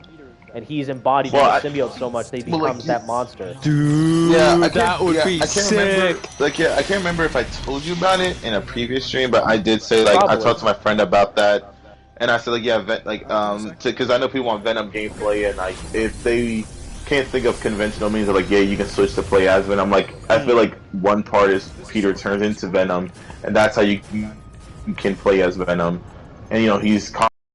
Like he's like it'd be similar to the Ultimate Comics where he sees someone who looks similar to Uncle Ben's killer, or some events make the symbiote remind Peter about Uncle Ben, and then that's when he turns into a and he's like speaking about like he is trying. Oh, sorry. Go ahead. Oh yeah, no, because this is a whole gameplay idea. It's like you're causing mayhem as Venom. You switch to Miles, who's trying to stop Peter, and then while Miles is fighting him, you go subconsciously into the mind of it, and then you'll be playing as Peter. You'll be recreating that scene from the '90s show, where is this the big red and blue, the two suits red and black? Okay, I need that to happen. I thought of that so badly because that's such a cool image that they have in the show. If they do that somehow in the game, oh my god. Yeah, because I mean, hey, because I mean, it could happen. Because I remember Arkham Knight, they had a lot of mind trick moments, like where you play as all Joker, the Scarecrow stuff, Joker, yeah. Like, oh my goodness, I could totally see something and be like, okay, we gotta try and do something similar to this. And like, I don't know how I'll make it work. I don't know if I'll make it Peter. And it's like a, they are. I mean, they did the whole running away from them. I mean, which is so funny because they did this with a character that I did not expect them to do it with. But the whole mind-bending, hallucination, mind trip, psychological thriller type stuff, they did it with Scorpion instead of a character like Mysterio in the first game. That is true. Mysterio makes the most sense to do that with, but no, they just it's a poison that Scorpion has, so that way it messes with Peter's mind. And that whole the whole mind trip situation in that whole scenario was awesome. Yeah, and Mr. Dude, Negative I as want well. Mysterio in the sequel so bad, dude. If they do that, I'll be happy. No, but I'm here for I it. think what I was gonna say really quickly is the whole scene with, if we're talking about someone getting canceled, we should talk about how Peter might get canceled from the Ultimate Comics, where he's like, because look at this, because in the scene in the Ultimate Comics where what JP was just talking about, where he sees the guy and he sees him as Uncle Ben's killer, and he's like, you killed my Uncle Ben because you just shot that guy in the store and he killed someone else's dad, and he's like, I'm not going to let you get away with this, you murderer. And then he tracks him down the alleyway, and he sees him, and he tries to bring him to justice, and he's like, you're not going to run away from me. But then, he has that like little PTSD moment of him seeing like Uncle Ben's killer, who is Caucasian, who's white in his flashback, but he's talking to an African-American man in the alleyway. So it's like, what, Peter, is there something you want to tell us? Like, why are you so angry with this African-American man? Way more so than usual. Yeah, it's like, oh, what's going on here? He got Miles popping up like, yo, chill. Like, what's whoa. Yeah, Peter, we need to talk about your stance here. Do we talk about something, sir? But I think that actually lead me to think. So do you guys actually like the idea of Peter Parker potentially being some type of a villain in Marvel's Spider-Man 2? I wouldn't say villain, but like a temporary antagonist we have to find with Miles. Yeah, I mean that's fine. I mean I wouldn't be against it. Like especially if they do make him Venom, like what Evan said with the whole misdirect. If they go that approach. Yeah, something like that, I'm completely fine with. Especially because I understand this is more a Peter-centered story, so I understand Miles can take not a huge backseat, but backseat enough to where it's like, we're not as focused on him. So it's like, to intertwine Miles into it. Also, I'm saying right now, I'm sorry. I don't know if you saw it, but I had an idea for Spider-Man 2 Traversal ideas. I was saying, it'd be pretty cool if they could bring back the web wings and actually have it as a temporary gliding ability. You have to build a speed of momentum. I would not make it like Arkham, because people are like, oh yeah, you can make it like Arkham. I'm like, no, Arkham, you have to, this is just like the Venom dash and jump in Miles. It's just there to be a supplement and give you a little extra boost and reward you for skillful gameplay. But you're not, but you're not obligated to use it. And I was talking to my friend about it, right? And I said, oh, do you have any ideas? Here's what he said. He said, oh, they should fly. I was like, what? Oh my god. What? What'd you say? What? I I thought I misheard him. What? Yeah, like no, yeah, you mean like dive bomb, free fall type stuff, right? Like the 2990. Yeah, no, like Superman fly. Like wow. Yeah, he would like Superman fly. And I was like, Okay. I was like, my boy, how would that work? The spider characters, they're not even rich. Well, see, that's when Doctor Strange and Iron Man comes in, and I'm like, this is Craven and Venom. Like that's not. That's not Doctor Strange levels right there. What do you mean? Like he's like, well, what about Nick Fury? Nick Fury really like he was like, yeah, Nick Fury could come by and give him jetpacks, and I'm like, what am I hearing right now? What is this? What is coming out of your mouth exactly? Like, do you even know which character you're talking about, sir? Like, here's what's so funny. He brought up, he was like, well, Cosmic Spider-Man can fly, and I'm like, yeah, the powers of a god, that's fine. Well, GP, what about the Ultimate Spider-Man show? I'm like, first of all, you're referencing a show that the majority of people dislike. Yo, that's number one. Don't even get me started on that show. Don't get me started. That show's a joke on the comics, dude. Ultimate Spider-Man, the cartoon. Yeah. Yeah, because here's what made it worse. It's a complete joke. Here's what made it worse. All I did was say, oh, you mean the episode where he hacks the Iron Spider armor because flying is not for Spider-Man? He was like, yeah, this doesn't fit my style. I had to adjust it to my settings. Basically saying, yeah, Peter is not that good of a flyer. So, boom, even Ultimate Spider-Man understands Spider-Man shouldn't fly. Well, JP, they made the jetpack joke as a joke, not an actual thing he uses. That's a joke. One thing I will say quote unquote, is what I do like, which is weird because they backpedaled on it, but I love how in the Ultimate Spider-Man show, when I think it's like Dr. Connors who's working for S.H.I.E.L.D., which is already so weird, but in that moment he gives Spider-Man the spider bike, and that can, like, you know, ride on walls and shoot webs, and his reaction is like, this is so cool. He's like, what the hell is this? Because he's like, I can web swing. So I love that actually Peter at that moment, he's like comic accurate, like, I don't need your help. I can just web swing myself. Why would I ride a bike when I can web swing? But then they backpedal where he's like, he does end up using it a lot. So it's like, why would they?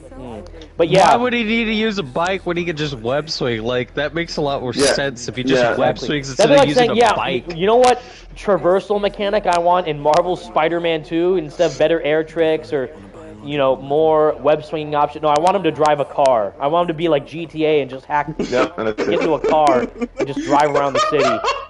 And like Batman with his Batmobile. Get the Spider-Mobile in here. Get the Spider-Mobile in here. Gotta have them spider I also love this team up that we're doing right now, the Hunter, Morbius, and Deadpool. This is like peak. And he's wearing his Midnight Sun suit with the witch hat. I love it. Oh yeah, I love that. Oh, Evan. Evan, yes, there's a question in the chat. Casual Gamer asks, Evan and friends, do you see Bandai Nakimo making Marvel games? That's an interesting question. Oh, Bandai Namco. I was like, who is that? Bandai Namco. Bandai Namco are the people who made Soul Calibur, I think, right? Yes. I think so. I mean, they've done other games too, but I mainly know them from Soul Calibur. I would be interested. I mean, if they do more like a JRPG-oriented type Marvel game, that'd be interesting. I mean, I forget if this came from Bandai Namco. No. Well, the developer who made this game is called Grasshopper Manufacturer, but I don't know if their publisher is Bandai Namco. I'm not sure. But remember, and I still want this because it'd be the most amazing thing to ever happen, is that Suda51, who's the name of this game developer, wants to make a Deadpool game.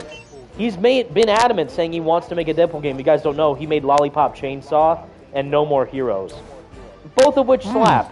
Both of those games slap. So I would love to see a game like that from Suda51 with Deadpool at the forefront, yes.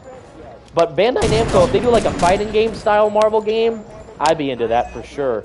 Oh, like, yes, absolutely. What other Marvel games have they made? I forget. Oh my god. And I honestly don't know, to be honest. I'd have to Google it. Like, someone in the chat says, Ultimate Peter turning into Spider-Man. Oh my goodness. Turning into what? Wait, what?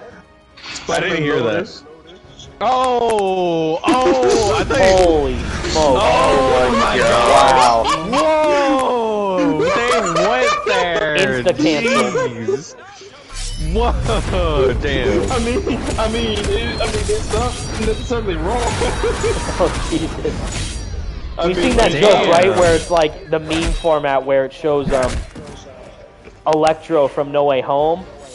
And like that's the scene where Peter is like looking at all the villains, like who's gonna betray me right now? And he's like, "Why are you looking at me like that?" And instead of Peter, it's Why are you looking at Lotus.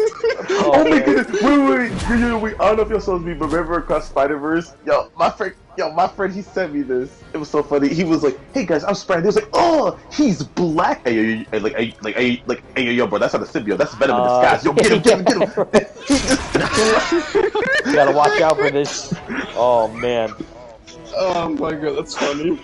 Hilarious. Oh, that is so hard. Well, I mean, basically, Ultimate Peter Parker pulled off a Spider-Man Lotus, and freaking he became so enraged with a African. Wow. Ooh. Yeah, that's a great way to get canceled. Yeah, well, Evan's about to get canceled because I'm about to make him mad. Oh no! Oh no! Evan, now hear me out. What? Okay, Oh I'm my sorry. God.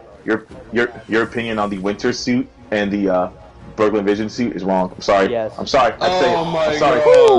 Listen. Look, Oh, hear me man. out. Listen, hear me out. Because I have because listen, I don't understand why they're so bad. Because I remember you put Cyborg Spider-Man, one of the best Spider-Man suits for the DLC, and I'm like, this is the class suit with stuff on it. But how come Winter suit? Because the arm is so detailed and awesome looking, and all the extra little, what is it like?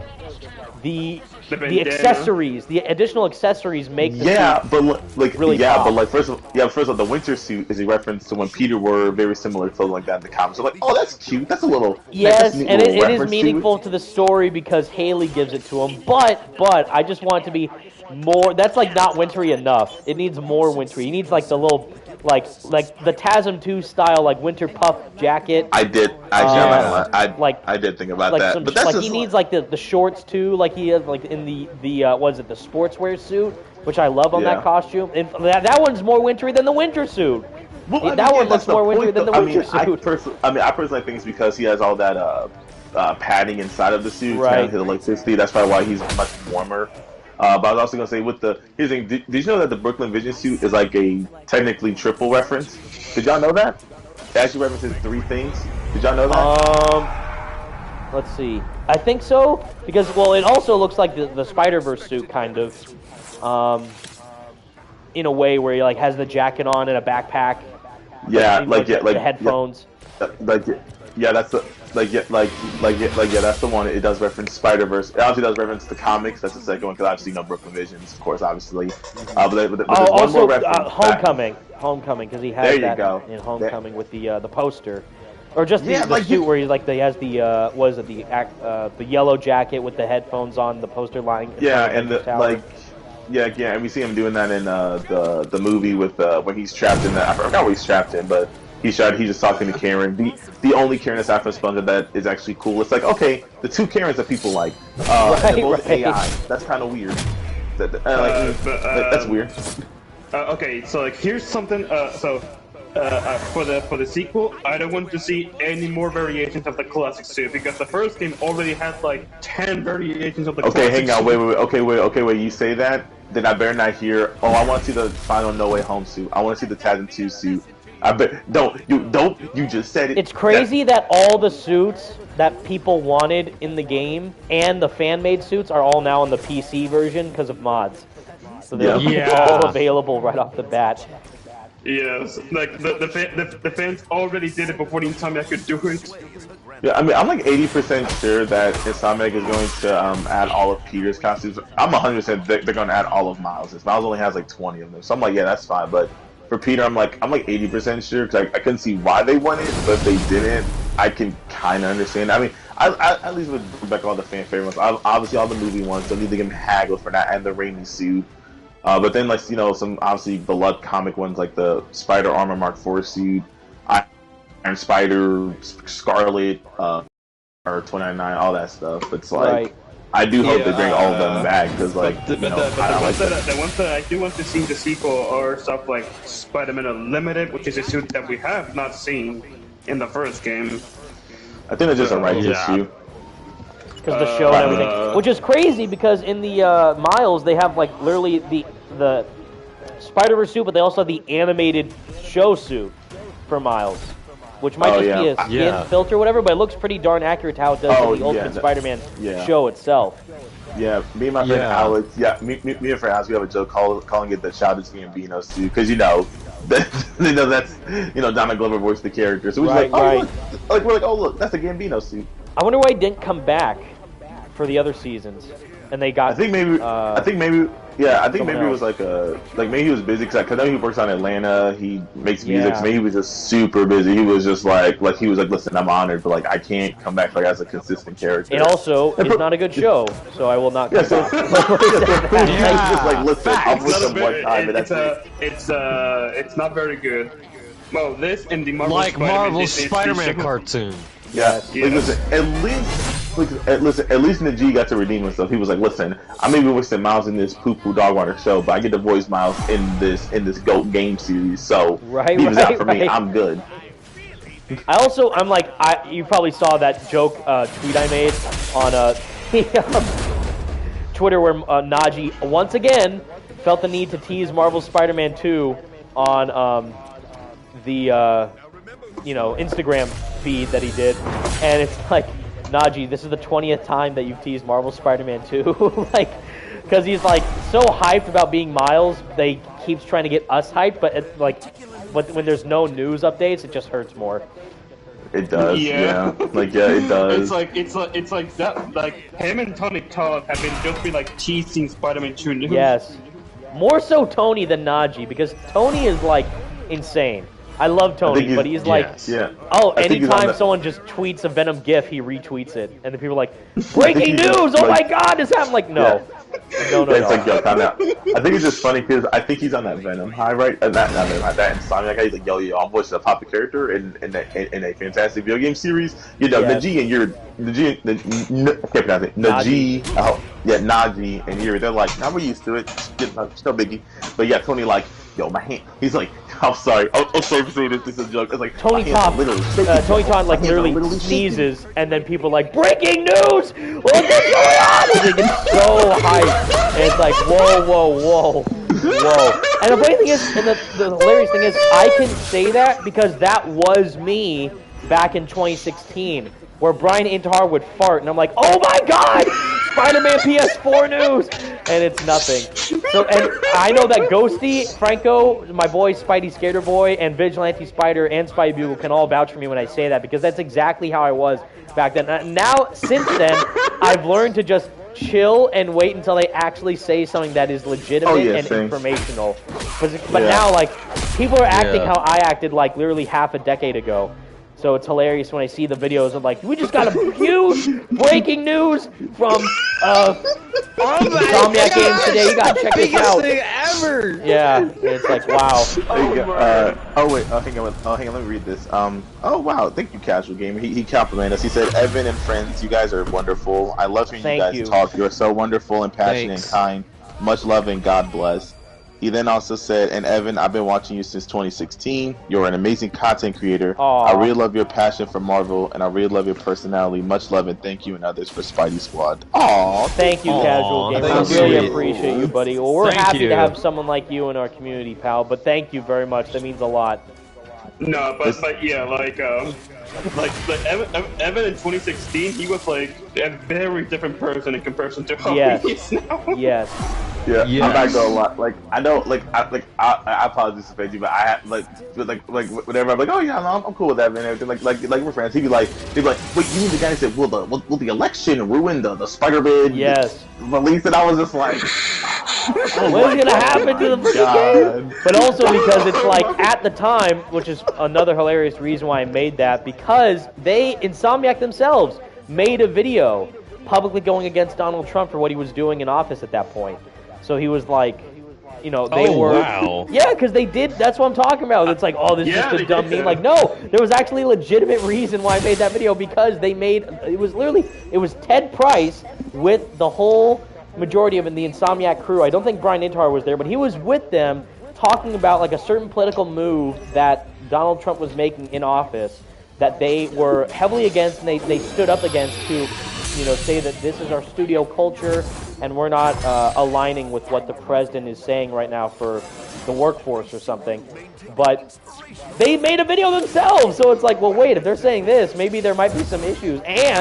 And there was a big thing going on with like the voice actor riots, or not riots, but like the SAG-AFTRA, the voice actor strike. Yeah, exactly. The voice actor strikes. Like, man, is that going to affect it too? And like the political views that some of these voice actors may have too. So it was all a calculated play, I promise. But yeah, that was hilarious. Yeah, I mean, I can understand. I mean, like, yeah, I'm still not. It still means to this day, rightfully so. But I have to make it clear that there was a legitimate reason for me making that video, not just pulling out of my ass. Like, is the what is it? Is it like the what? Like another random thing? Is the rainforest that the deteriorating rate of the global warming on the polar ice caps going to affect Marvel's Spider-Man release? Like, no. Well, yeah, no, I mean, yeah, I mean, like, you know, a lot of us, you know, like, we overthink that being about said, stuff like that. Will the election affect Marvel's Spider-Man 2's release? These are the questions that need to be asked.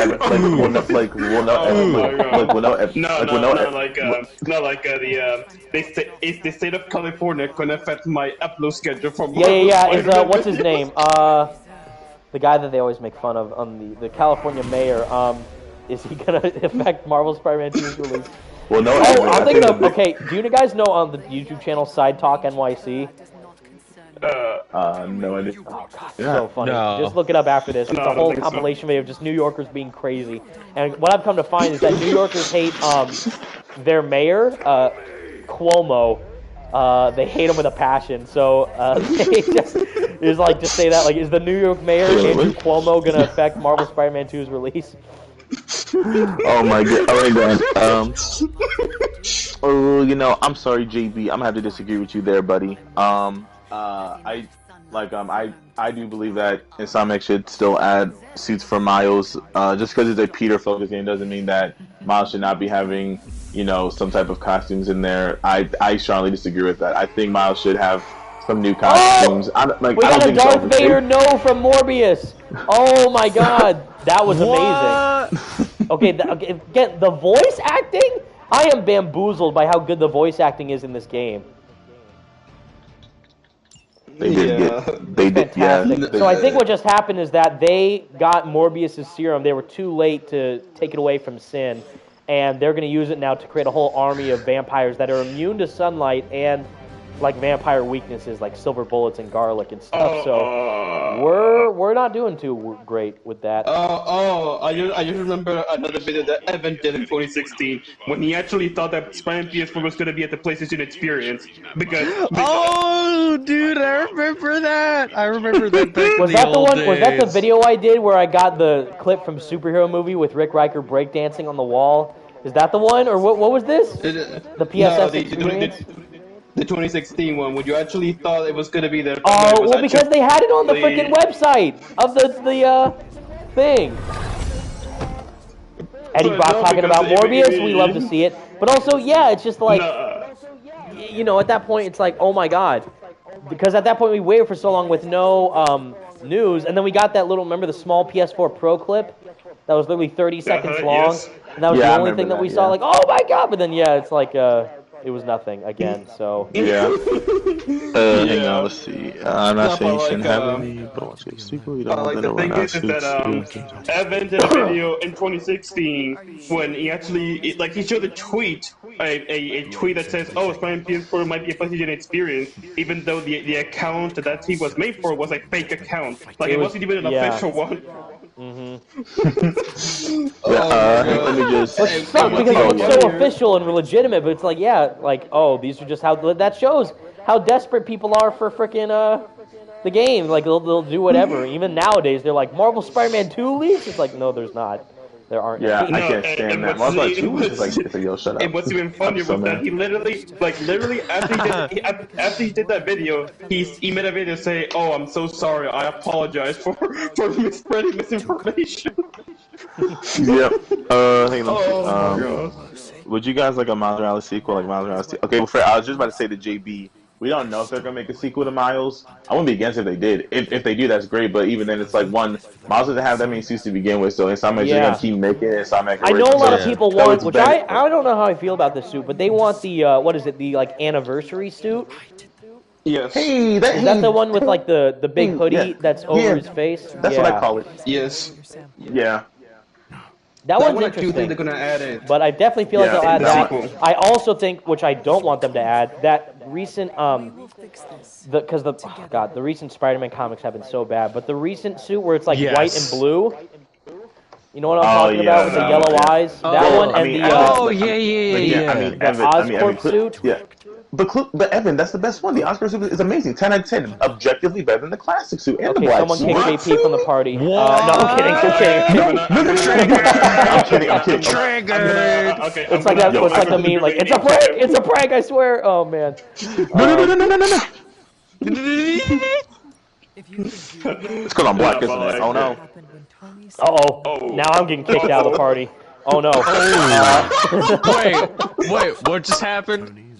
Oh my god, JP made a. He said that if they kick him out, and if the one that means that Evan will also be kicked because he wants JP to be kicked out. Whoa. We'll sink on the ship together, as it was meant to be.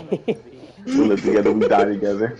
Damn. Someone in the chat says Morbius has been fantastic, by the way, in this DLC. I know we're talking over all the story beats, but it's great. Malcolm Rodriguez says, "What are your thoughts on The Last of Us 2, the game, not the show?" I can't say because I've never played the game and I've never finished watching it on YouTube. So yeah, there's that. You never played The Last of Us game? No, the sequel. The okay, sequel. Good. Oh, the sequel. The sequel. The sequel.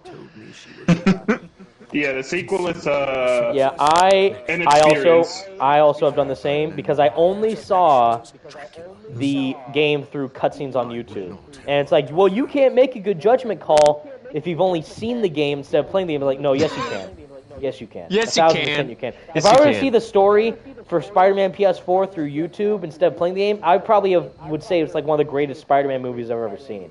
But it's a video game. So I would not only enjoy the story from a watching perspective, but from a gaming perspective. I can objectively say I would not enjoy The Last of Us 2 if I were to play it versus watching it. So, yeah, I'm right there with you, Andrew. I did not play Last of Us 2 either, but I saw the story, and yeah, I am very...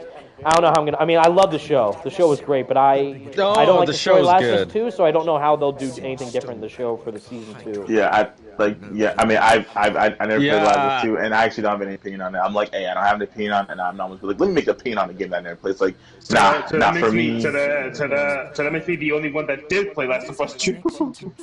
I guess so.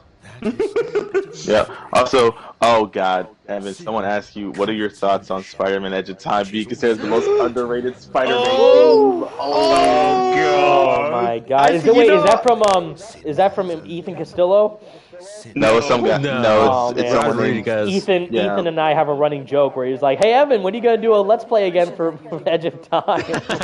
I'm pretty sure. Godzilla Mendoza also likes the game as well. Yes, they do. But even from a story perspective, I don't like the game because all it is just 2 hours of someone can correct me if I'm Miguel wrong and Peter on this. bickering against each other. Like, this is so comic accurate. Like, no, it's not. I mean, like, I'm not I guess gonna it is like, yeah, because the guy who wrote the comics wrote the game story. What was it? J.M. Michael Straczynski? Peter David. Peter David. No, sorry, Peter David. Yeah. Peter David did. But yeah, like, he wrote the story for Edge of Time. So, like, well, this is great, right? And like, yeah, no, which is weird because Dan Slott had a hand in Spider-Man PS4, and that game is fantastic. But for whatever reason, Peter David wrote Edge of Time, and it was... Yeah, it's kind of funny because, you know, someone who also hates the Edge of Time, probably honestly more than you, Evan, I'll be honest, like, they hate it. They did say that, like, Miguel's actually written really well, he's actually written very accurate. It's just Peter where he says, nah, this not like Peter. Peter would not be like, yeah, Miguel's like, can you, like, go save MJ? Not, yeah, but Peter, the world's at stake. 7 people could die. Yeah, but like, I don't care or like ask. What makes it worse is that if they go after anti-Venom, if they were to just like finish him off, like just freaking kill him right there, none of the stuff that happened in your time would ever happen. Dude, I know what's funny is someone came up with. Well, that and there's no boss fight with Doc Ock, because it's like if you're gonna make him such a big part of the game with atrocity, and make him morph into frickin' Val Kilmer and Venom and Doc Ock, and not make him a boss fight that you fight in beforehand, it's like it's just a cop out. It's just to do Monster Rock again. Yeah, I mean, I will say someone did say that, like the whole future Peter thing, like him asking. Wait, Val Kilmer was in Edge of Time? Yes, he was Walker Sloan. Wait, what? Yes, I didn't know he voiced him. What Mr. Batman Nichols himself. This. Wait, you didn't know? What? No. What? No wonder why you said it's so familiar. What the fuck? It's very odd. Wow. And they only used it for like 2 seconds. And it's like, yes, and I love how, which is even worse because it's like, yes, I'm very happy to play, checks notes, Walker Sloan in Spider-Man Edge of Time. He's only in the game for a total of 5 minutes, and it's like, never hear from him again. No, the paycheck that he got was probably like really big that he forgot the character he was playing. Because he's so unmemorable. And even then, they just try and do it like, oh, when they promote the game, oh, he's this big bad threat in the game with time and space getting messed with. And then what? Like, literally near the third act of the game, you just fight a giant tentacle monster instead. Even cooler because they know, what I do like about Edge of Time is that they know that Venom is Spider-Man's arch nemesis. Because he's the only one who's able to kill Spider-Man. Like Green Goblin, Doc Ock, sure. Venom, nah, there we go. Yes. Because they know Eddie Brock and Peter have the most interesting dynamic against any other characters that Peter has relationships with. Maybe it might be different in Spider-Man PS4 because Norman Osborn's already has an interesting connection with Peter and the symbiote with what's going on with Harry, but I don't know.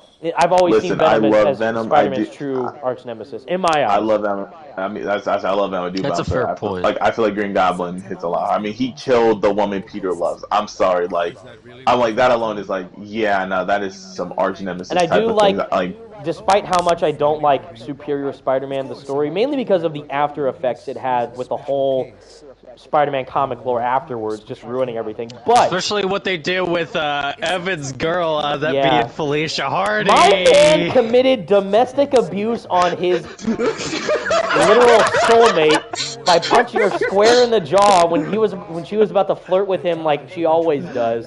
And just, now recently they finally got things back to normal, I think. But, yeah, the scene in Superior Spider-Man where Peter comes back, where Green Goblin's like, Otto, I can't believe you took Spider-Man's body, you fool. And then he just jokes to him, like, about his man purse. And he's like, you. And he sees, like, Peter's really back. That was great. That was great. Yeah. But that whole weird nonsense with, what's her name? Anna Maria Marconi, right? The small woman that Otto likes. That's just manipulative. It's just like, oh man, I love you, Peter. It's like, yes, my darling. And like, no, you love Peter, not Otto. It's like catfishing someone in real life.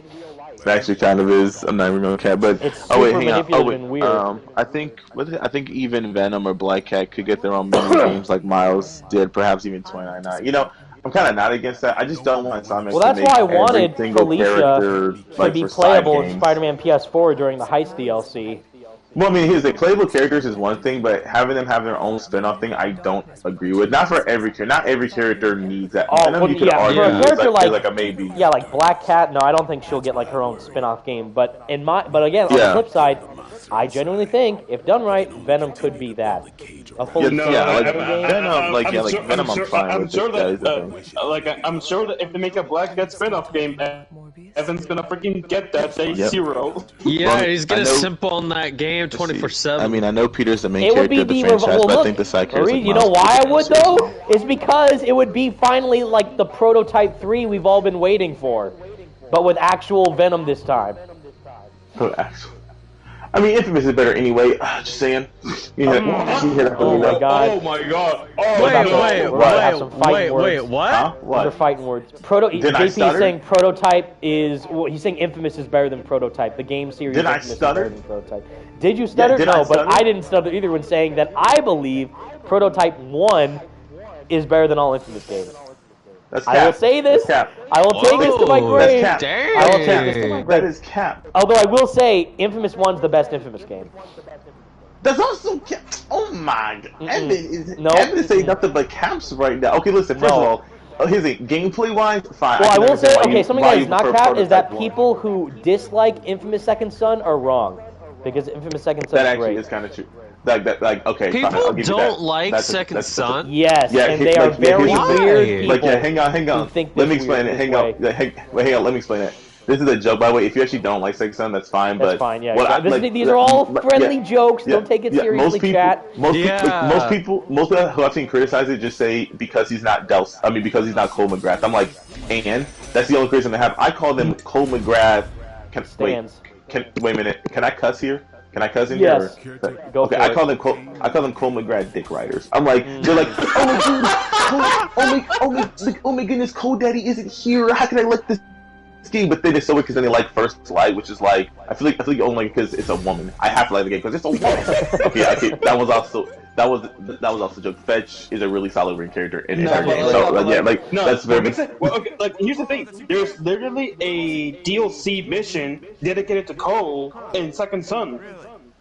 Well, again, no. Like, they want the character because they're like, I don't like Delta. He's mean. He's an a-hole or something like that. And I'm like, well, firstly, he's really not that. But even if he is, it's supposed to differ him from Cole. So why is that bad? But okay. But hold up. And the other thing, he's played by Troy Baker, an amazing actor. Like, what are you talking about? I did. Like it's so. Hang on, let me pull back. Okay, listen, Evan, I'm gonna say this right now. If you prefer the gameplay of Prototype over Infamous, that's fair. I can understand that. Okay, but tell me how Alex Mercer is a better character than Cole McGrath, Delson, and Fetch. I'll wait. Go ahead. Come on. Okay, you know why? Okay, well, first off, I love the whole thing with Kessler, which is why I think the story of the first game is the strongest out of the other ones, which is why I like it so much. Even though the gameplay is better than the other games, obviously Infamous 2 is a better gameplay, structured experience than the first game is, because that's their first game. It was their first time trying a game like that, but it was great. And the story, I never get tired of it, because the whole Kessler revelation and all that, and Empire City is such a cool setting, and I don't know, just the whole Moya. That twist in the first game was good. Well, okay, that's great. But with Alex Mercer and all that, he's literally, I guess the same thing with Cole, actually, which is a funny parallel, but they're the cause of their whole situation. Like, Cole started the race fear, which led to the whole, ground zero explosion in Empire City and caused all the conduits to become conduits, really. But Alex is like the whole revelation of, Alex Mercer, he has amnesia, whereas Cole knows everything that happened, right? He's just uncovering this mystery about, he knows everything about himself, but he's uncovering this mystery about what's going on with the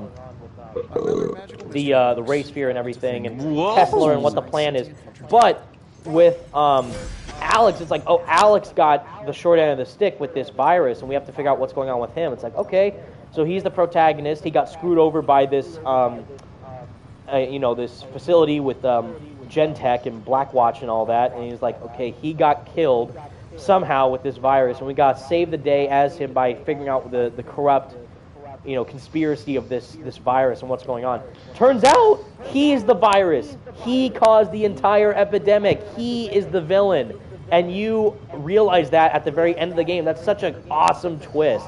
I love it so much. And I just love Radical Entertainment so much as a game developer that every time they do they do the best, I don't know what to call this, but like the military chatter. When they're like, they do it in the Incredible Hulk Ultimate Destruction, they do it in Prototype 1 and Prototype 2, where like they're talking like, target is on the move, do all the things, like, we got a bogey on the run, like all that. Like, I love, like, it's like the Arkham City, Arkham Asylum type radio chatter with the thugs, but with the military, and I love that. It's so authentic. It feels great. But yeah, that whole narrative twist of like Elizabeth Green, maybe she's the villain, maybe Blackwatch is the villain. No, you were the villain. You were the one who caused all this, and it's so good.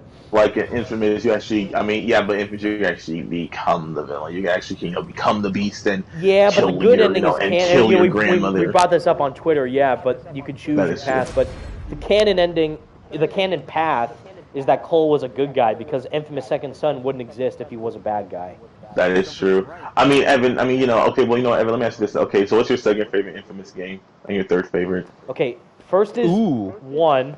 That's my first Bad favorite. taste. Second favorite is Second Son. Second Son? Okay, That was honestly, so funny. there's a lot of good things about Second Son that I don't understand why people don't like. Graphically, it's incredible. Gameplay-wise, it's the best of the bunch. I love the setting of Seattle.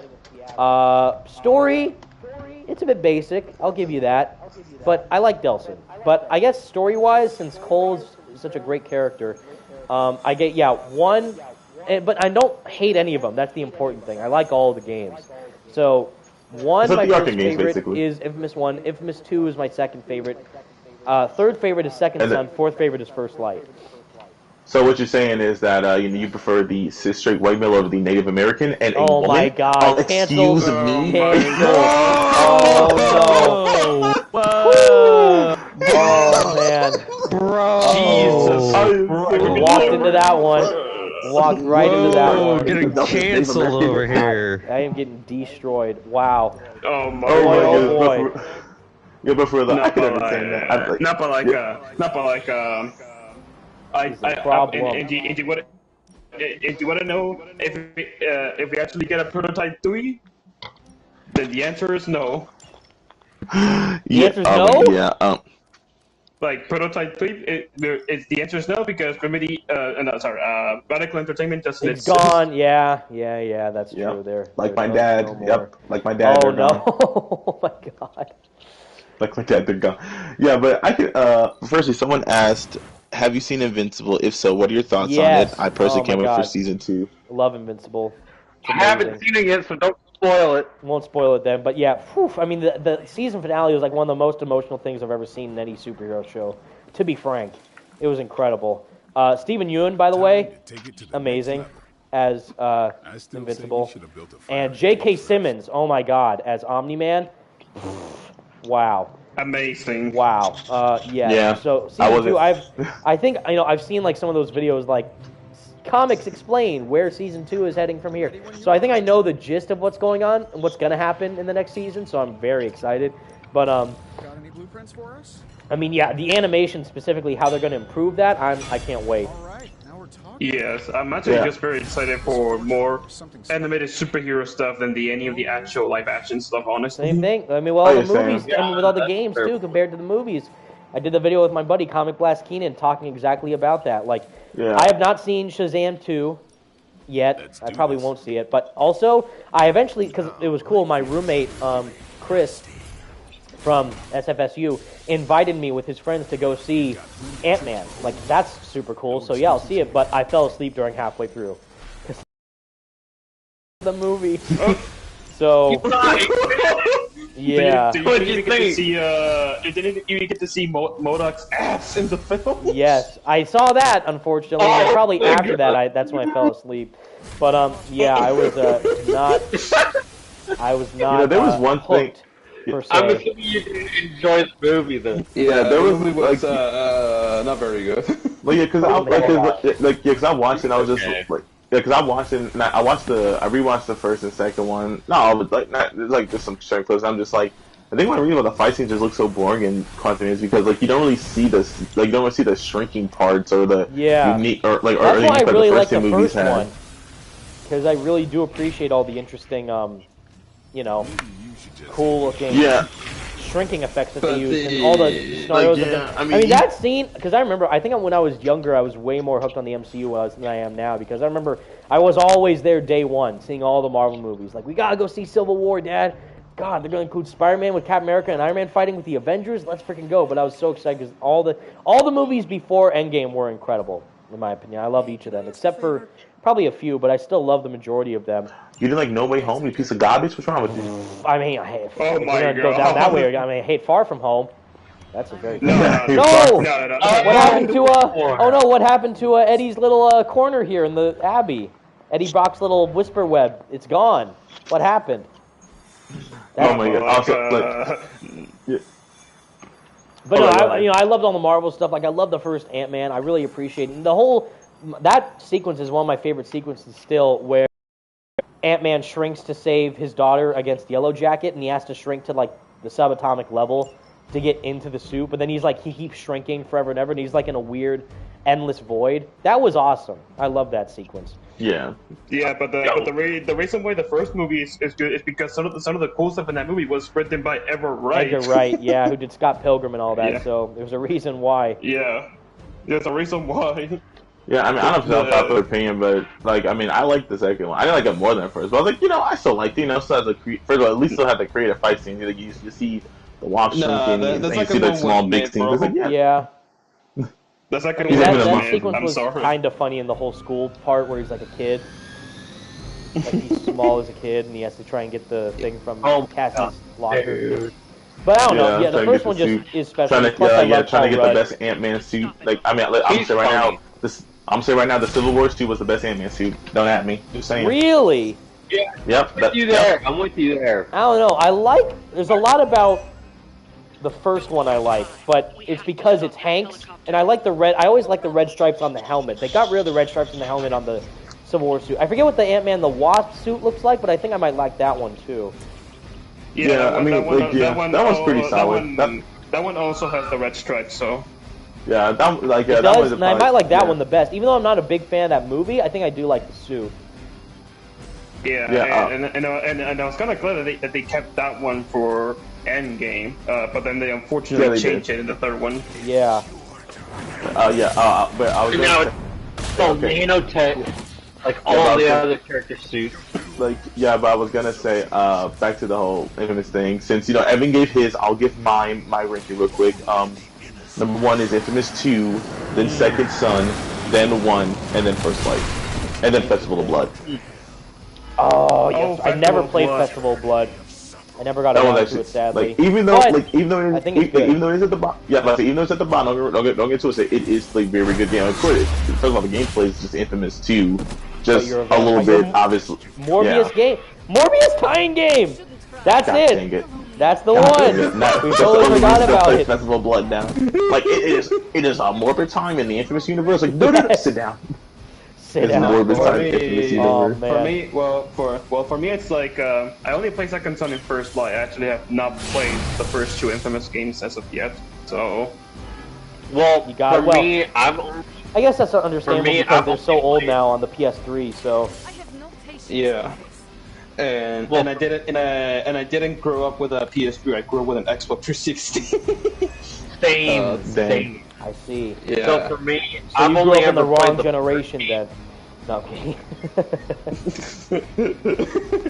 No, because the reason why I got the Xbox 360 was because it was just much more cheaper and more accessible than the PlayStation 3. The PlayStation 3 was like pretty expensive at the time. You know what's funny? I remember as a kid when it came out, I really, my dumb childhood brain cannot be forgiven for this. I genuinely thought that the Wii, of all things, was going to be the future of gaming because of all the motion control stuff. You lost your mind? Because I thought I wanted a Wii over a PS3 when I was a kid because of a couple games. Because I was actually a big Mario fan at the time, and I played it when I was a kid because I had a Wii. Super Mario Galaxy was like one of the best games ever made. And when that came out, I was like, the Wii is gonna outdo everything in gaming. It's gonna be the best thing ever. And then it came out, and I'm like, well, it's not great, but it's not bad either. But yeah, but then I got the PS3. I'm like, this is what it's all about, baby. Especially after when I played Uncharted 2 for the first time. The very first time I played Uncharted 2, I was like blown away. Yeah. No, the worst thing is that I also had the Wii, and I pretty much had the same thought. I was like, oh, the Wii is gonna be the future of gaming. Like, this is what the future of video games is gonna be like. And then I got the console, and it was like, what is this? Right. Yeah. Like, what? Yep. Although I will say this is pretty funny. Me and my friend, we were talking because he's into Infamous as well. He asked me, he said, "Hey JP, what's the Infamous power you have?" And I was like, okay, so to specify, I'm in the Infamous universe, correct? He's like, yes, you're in the Infamous universe. And I got any power I want. Yes. Power absorption. He got so mad when I said that. He was like, "That's over." I'm like, "What? You said any power? So why can't I have that one? Yeah. It's a power." and for me, it'll be smoke. I would love to have smoke as an ability in the Infamous. The only problem with that is how would you get the power source in a normal basis? What do you mean? Like, if you're just walking smoke? around the street or Or- whatever, you just try and find smoke. Yeah, like, I guess you could just smoke up onto a roof. But electricity is everywhere, which is why it's so handy. But smoke is actually, I mean, smoke's my favorite power in the game, too. But I'm wondering, like how would you find it just normally, like, on the street, like a vent or something shooting out smoke? Or, like, where would you get it? Yeah, like first of all, here's the thing. You ever thought about you could just have a pack of cigarettes because you're kind of weak, you can't get, you know, you're like, oh my God, you can always kill from yourself, your own lungs. Like, you'd be like, oh my God. But yeah, to be fair, Cole doing electricity from other people's bodies, he can do that. He'd just be like, just thank you, and if he moves technically, like if you have smoke, you could do that if you wanted to. Take that. Yeah. I mean, or of course, you know, just like blow up a car. Like, just be like, I don't know, hang on, not blow it up, at least like just put it do. There we go. I need some smoke, bro. I need some smoke, bro. Well, and then in that case, if it's too complicated, then video will be my second choice for ability. Yeah, I mean, I feel like video is probably the most like I feel like video is like, I would say arguably the most creative power I've seen in the Infinite universe, because it's like the way it's seen in Second Son, that's like one way you can have it, like, because like, you know, he's just basing off of Eugene's powers, because like, you know, he absorbed his memory and all that stuff, so it's like, it's so funny to think that in reality Eugene's just a World of Warcraft player who got superpowers. It's so like, wow, I mean, it really is funny. Good job. Yeah. Like, yeah, but it's so funny. Like, but it's so funny because I remember you said, like, I don't understand some of the criticism for Second Son. I agree with that, because one of them I see is, Nelson doesn't expand his abilities, like how Fetch and Cole. Like, you know how, like, with Fetch and Cole, like, their abilities are being super expanded upon, but they're like, what Nelson is, he has a shot, a missile, a movement ability, and then all that stuff. Like, and I'm like, that's him expanding his powers. His power is power source. He's expanding the powers he absorbs, so he is objectively expanding his powers, and they try to make it seem like it's bad that the game never forces you to use other powers. I'm like, yeah, it's called having freedom. Like, good games do that. If you want to use smoke for most of your play, you can do it. If you want to use neon for the rest of it, you can do that. If you want to use video for the for the rest of the game, you can do that. You don't have your there's only like a few levels where you have to use one power. So it's like, which is why it's good to try and balance it out, because you never know when you're like when the game goes like, here, you got to use this now. It's like, oh, okay, I guess we're doing this. I don't understand why that's a problem. Oh no, it's a freedom of choice. Bad. 0 out of 10. It's like, what's wrong with that? But I think Neo will actually be like another solid one, because it's like with Neo, it's like you can just like run on walls, and like you can actually jump super high. But of course, like like if you see like a neon sign or something, you can just like, you know, just take the neon sign and just so that you can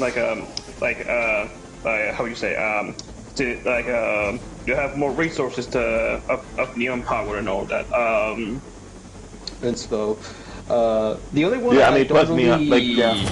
Plus neon is the prettiest one. I mean, can you imagine neon graffiti? Like imagine doing like neon graffiti like just at the first light. Oh my god, that'd be so pretty. Like there we go. That'd be so cool, actually. Yeah. And the other one I don't really want, honestly, is concrete. Like, that one just seems really hard to handle, honestly. You know, funny enough, in the audio logs, they that say one's everywhere though, so it's the most master. Abundant source to find. But yeah, like the power, I never used concrete in the game because it was such a bad power, in my opinion. Yeah, I think it's just how it's implemented in the game, which is it's just like an end game thing, like a reward. Like, good job, you beat the game. Here's the boss's main power, but using it is not as fun compared to the others. Yeah, it really isn't. But I mean, also I do like how the powers do kind of parallel Cole's, like the infamous 1 and 2. Like, obviously Neon and Video, of course, you know, electrical sources for Cole. Smoke reminds me of Nyx, and then concrete, funny enough, reminds me of the like the color of it reminds me of the Dustman from Infamous 1. I don't know if that was intentional, but it does remind me of the Dustman. And I'm like, Isn't that what Alden's power was too, or is it just controlling Flash? No, it was just it was a telekinesis, I believe. Okay.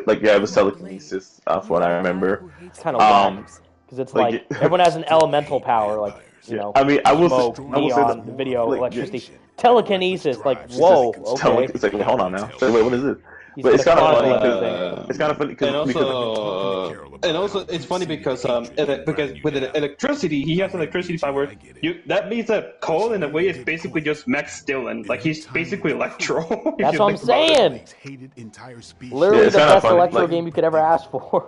It's kind of funny because someone tried to tell me that Spider-Man would lose a fight against Cole McGrath, and I was like, what? Like, no. Like, Spider-Man would lose? No, you're on crap. Yeah, I will say, like, no, Peter is blowing through Cole McGrath. You know how strong Electro is? If Electro and Cole got in a fight, Cole is losing in, like, 2 seconds. People be forgetting, oh, no, Electro is an extra. It's like, no, Electro is very strong. Don't underestimate him. He could easily, like, if him and Cole got in a fight, Cole's like, sorry, bro, you're losing. Unless you mean Beast Cole. Yeah, here, the one is basically a conduit god. Wow, what a very fair fight. It's wild because it's literally, if you put Cole and Delsin together, it's Electro versus freaking Rogue from X-Men. Like, it basically is. Like, yeah, it's kind of because every time I see like a fight, I was like, well, Delsin will absorb his power. It's like, okay, y'all tend to be forgetting. Delsin isn't dumb. Delsin now knows if I touch his hand, I'm gonna drain it. Evil Delsin probably would, but like not good Delsin. Good Delsin like, no, I'm not gonna absorb his power. I'm gonna be powerless. Like, what can I do against him? Like, people forget Delsin's actually decently smart. He's not a genius, but he's not dumb. Like, he's just like he's just a laid back attitude, which is what I was gonna say is why I actually prefer Second Son over Infamous 1. Story wise, it's just I prefer the characters. Like, that's the reason I prefer 2 over Infamous 1 story. It's just because I prefer the characters. I'm someone who cares more about characters and story. Like, you can have an amazing 10 out of 10 written plot, but if your characters are basically as annoying as like Ultimate Spider-Man the show and Marvel Spider-Man the show, it's gonna be a 5 out of 10. I'm sorry. It's like I'm sorry. Your characters have to pull me in. If they don't pull me in, I'm not gonna say your show is bad. I'm just gonna say your plot's good, story's good. I just don't like the characters. I'm sorry. Yeah. And therefore it's bad. But like, and speaking of PlayStation games, with The Last of Us, with its first season now done, what other PlayStation game would you like to see be adapted into a live-action movie? I know JP hates me for this, but I still say that a live-action Infamous show would be freaking baller.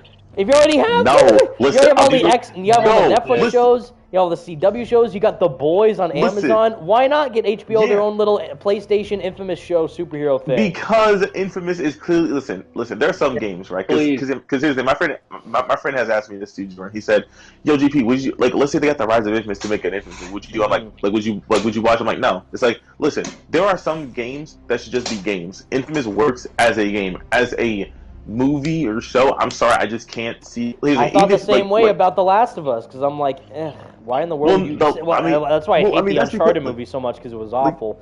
The Last of Us is different because that is like games like The Last of Us are very cinematic. They're very story heavy. I'm not saying there's no gameplay, of course, that's cap, but like they're very story heavy, very cinematically like games. So it's like, yeah, you can make that work into a game, of course. I mean, into a show. I was like, but something like Infamous is like, no, it's way more gameplay driven than story driven. Like, stories there and is important, but like, you're gonna spend more time running around using your powers than just, let me go play the story. Let's see what the story's about. It's like not coming out for like what people like. And also it has various endings. It's not just one singular ending to the story. True.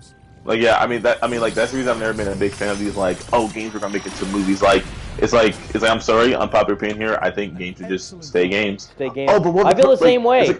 Because I never want games to become live-action stuff, because I always think that's for the worst possible outcome. But if done right, then maybe it could be good. So. I'm not like, oh, I hate the Sonic movie. That was bad. Like, no. I mean, I enjoyed the Sonic movies, and like, from the PlayStation, The Last of Us looks cool, but it's just one of those things where it's like, I don't hate them. I don't think it's bad, and people try to bring up, well, those people aren't into games. Like, like, what if they don't want to see it? Like, what if they want to play it? Okay, sucks for them.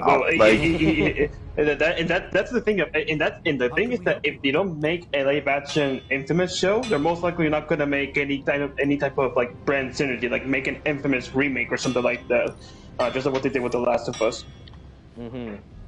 Yeah, I mean, that'd be the only positive I can see about it. Someone said if they made an Infamous TV show, then I'm like, the only thing I ever see is like that means they would have to remake 1 and 2 because people just for branding. That's the only. That is the only reason why The Last of Us Part 1 remake on the PS5 exists. Although I was an idiot because I love the game so much that I did buy it for full price. I'm like, why'd I do this? But I'm like, yeah, this game's so great, I have to do it.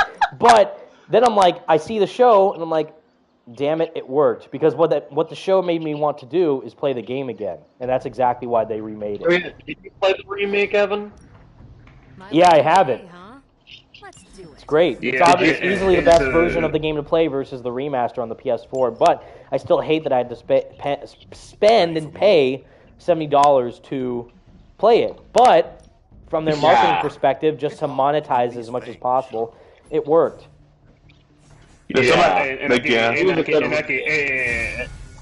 can guarantee you that that they're most likely going to keep doing this with their other franchises. Like they're already doing this with Horizon. Like they're working on a remake of Horizon. They're doing like a Ghost of Tsushima movie.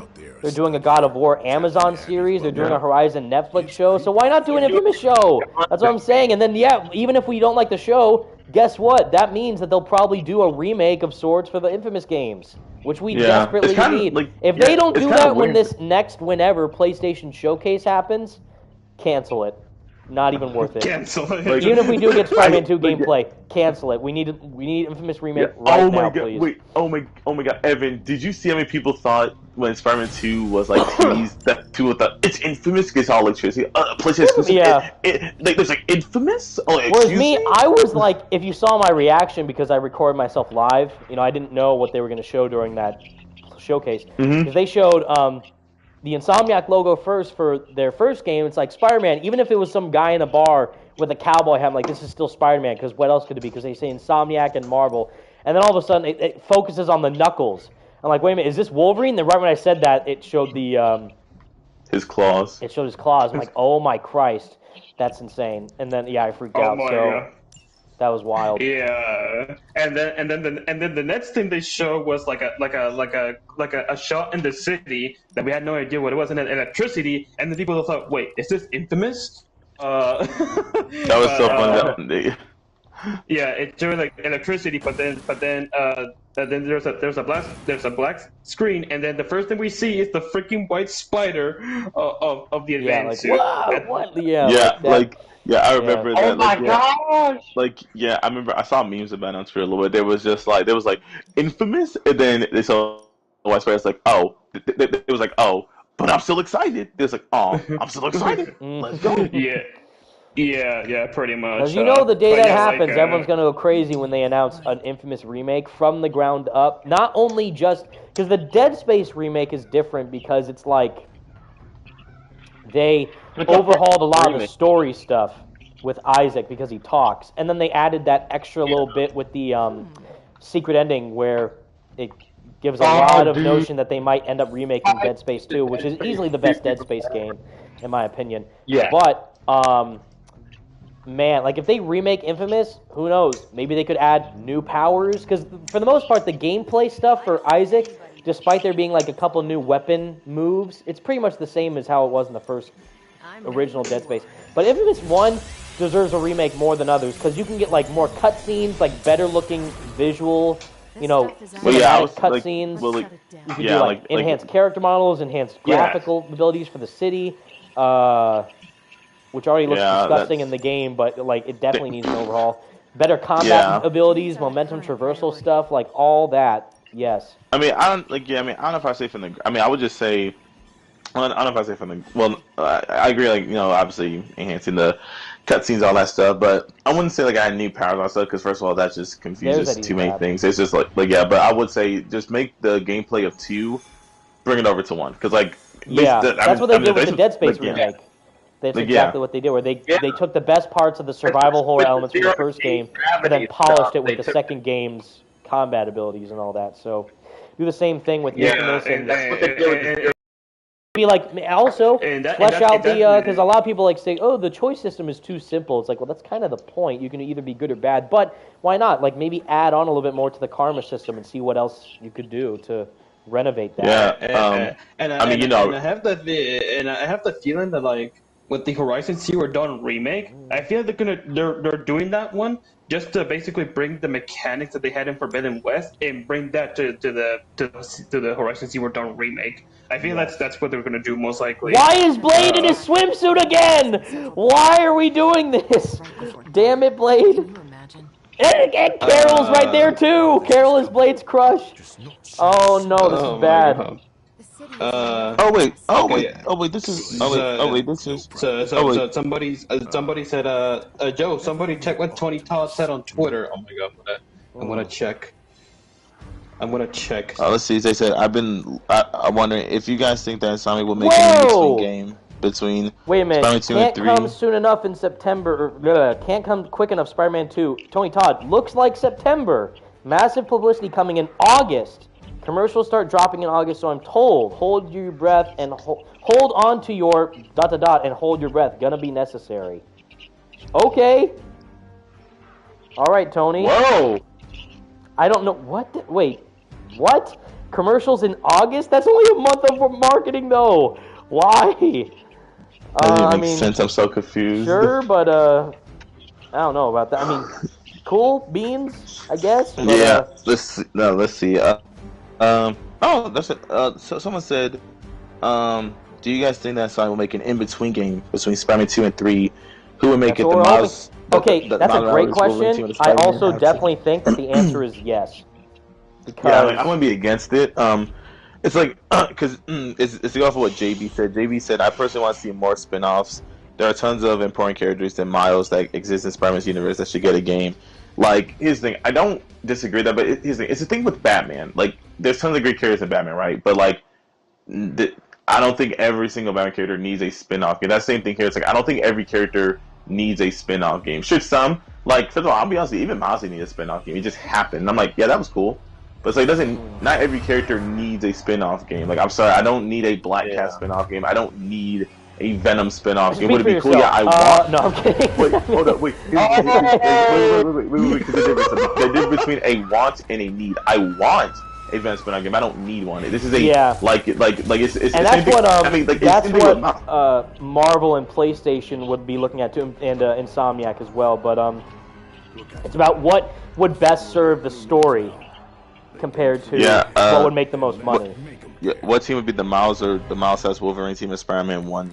I mean, isn't the Wolverine team? Wait, I'm confused. Wait, so is the Wolverine team the people that worked on Miles Morales? Yes, I'm confused. Yes, it is. So Brian Horton, which I love how I guess the key thing that you need to do in order to be hired at Insomniac is to have your name be Brian.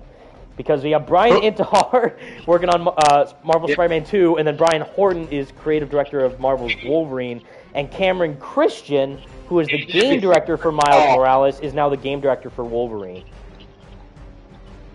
Oh, okay. Well, I mean, I guess if it's like that, then I guess if it's gonna be quote-unquote spin-off games, like, I mean, I would rather. Yeah, but I guess Wolverine is not a spin-off. Wolverine's a full-on.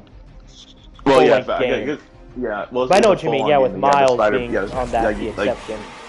Yeah, the Spider-Man 1, 2 team. But if it's like we're gonna make a Miles Morales 2, it's like have the people that worked on Miles Morales just work on it. But like I said, for me, I don't really like having other characters. That's one thing, but it being like, here's a Venom game, here's a 2099 game. It's like, yeah, these are cool, but are they a necessity? For me, no. Like, it's just like no, but I would love to see one around. I would desperately love to see a Venom spin-off game made by Insomniac. Are you kidding me? Yes, but it's like yes, would it be necessary for them to do that exactly? Yeah, like not really, because I mean, I'll be honest, even Miles wasn't a necessary game to be made, but I'm like, hey, I'm happy it's here though. Right. I'm glad. Like, our boy, it's a really great game. Gamer Franco Greco is back, boys. Oh, he's back. Let's go. In what way is Far From Home worse than this one? Oh my God. Well, you can watch my whole review on the movie that got dislike bombs to smithereens to find out that answer to that question. But just know it is bad, and I will die on this hill saying just how I believe Edge of Time is the worst Spider-Man game ever made. Far From Home is the worst Spider-Man movie ever made. And everyone will totally be rational about it and not have any issue with that whatsoever. And I do agree with Evan. I do actually stand with Evan on that one. Yeah, but Evan, hang on, Evan. You gotta get Far From Home credit for at least, like one thing. Mysterio. Well, I mean, yeah, that. But I mean, the black and red suit slaps. The black and red suit's pretty cool. I mean, that's pretty cool looking suit. I hate how it's 3D printed into a goddamn airplane. But, I don't know why. I thought you were gonna say. I thought you were gonna say I hate that it's black and red. I'm like, whoa! Who are you? What we canceled. Here we go again. I hate black and red. Ugh, cringe. Disgusting. No, I mean he's literally embracing his inner Miles Morales with the whole black and red color scheme. And by the way, the red like little glove things. You know how Miles in the comics he has the red. Well, even in the game, right? You know what I mean, right? He has the red fingers on his suit. He has that Peter on his suit in Far From Home. That's the only thing to Miles though. Miles didn't invent the red and black color scheme for Peter. Peter's had red and black suits way before Miles. Way before Miles. Red and black clearly copy out from Miles. What about the Assassin Spiderman suit? That's right. No, what about the Alex Ross original design suit? Oh yeah, the Alex Ross suit. Yeah, it's like that's literally one of the inspirations for Miles'. I know, but I'm saying like you know who popularized it though is of course Miles. But yes, you're right in the sense that Miles has a lot of like the aesthetic is his own. But Peter in the black and red suit was very interesting in the sense that I like how this is the suit, even though he created it using Stark tech. He created it, whereas the Homecoming suit is the one that just was gifted to him by Tony. So there's that. But yeah, I mean, you know, I think it works out for the best in regards to making the suit functional but also stylish. Yeah. Plus, Far From Home did have Spider-Man PS4 references. I remember I saw the advanced suit in there, so you just gotta be like, you know what? Yeah, but not a movie that's 10 out of 10. Oh wait. Oh, sorry if you hear that. There's an announcement going on right now in my building at SFSU. No, but like the thing is that Far From Home just basically took the freaking upgraded suit was inspired by the advanced Spider-Man PS4. Hence why the white spiders on the back. Exactly Jesus right. Christ. John Watts has no style whatsoever. He just steals what's right. And people are like, oh, that's that's because it's no, they already had that in store when they were making the movie. It's like, no, because Spider-Man PS4 was announced in 2016 where they showed the advanced suit for the first time. At that point, Homecoming was already way deep into production, so they couldn't make any changes to what is going on there. But with Far From Home, that was made in 2019, but they probably were already making the movie while the game was being made, so they saw how popular the game was turning out to be, and they just made that, let's give Spider-Man a white logo on the suit for no reason. Where it's there's an entire theme as to why the suit logo is white in Spider-Man PS4, but yeah, they just said, just do white for no random reason, or for just a randomly complete reason in Far From Home. But, yeah, I appreciate it for doing it. Respect on the white spider logo. That's all I appreciate. So. Yeah, but no, Far From Home is just basically it's like a cheap knockoff of Spider-Man PS4. Every Master Chief has not really.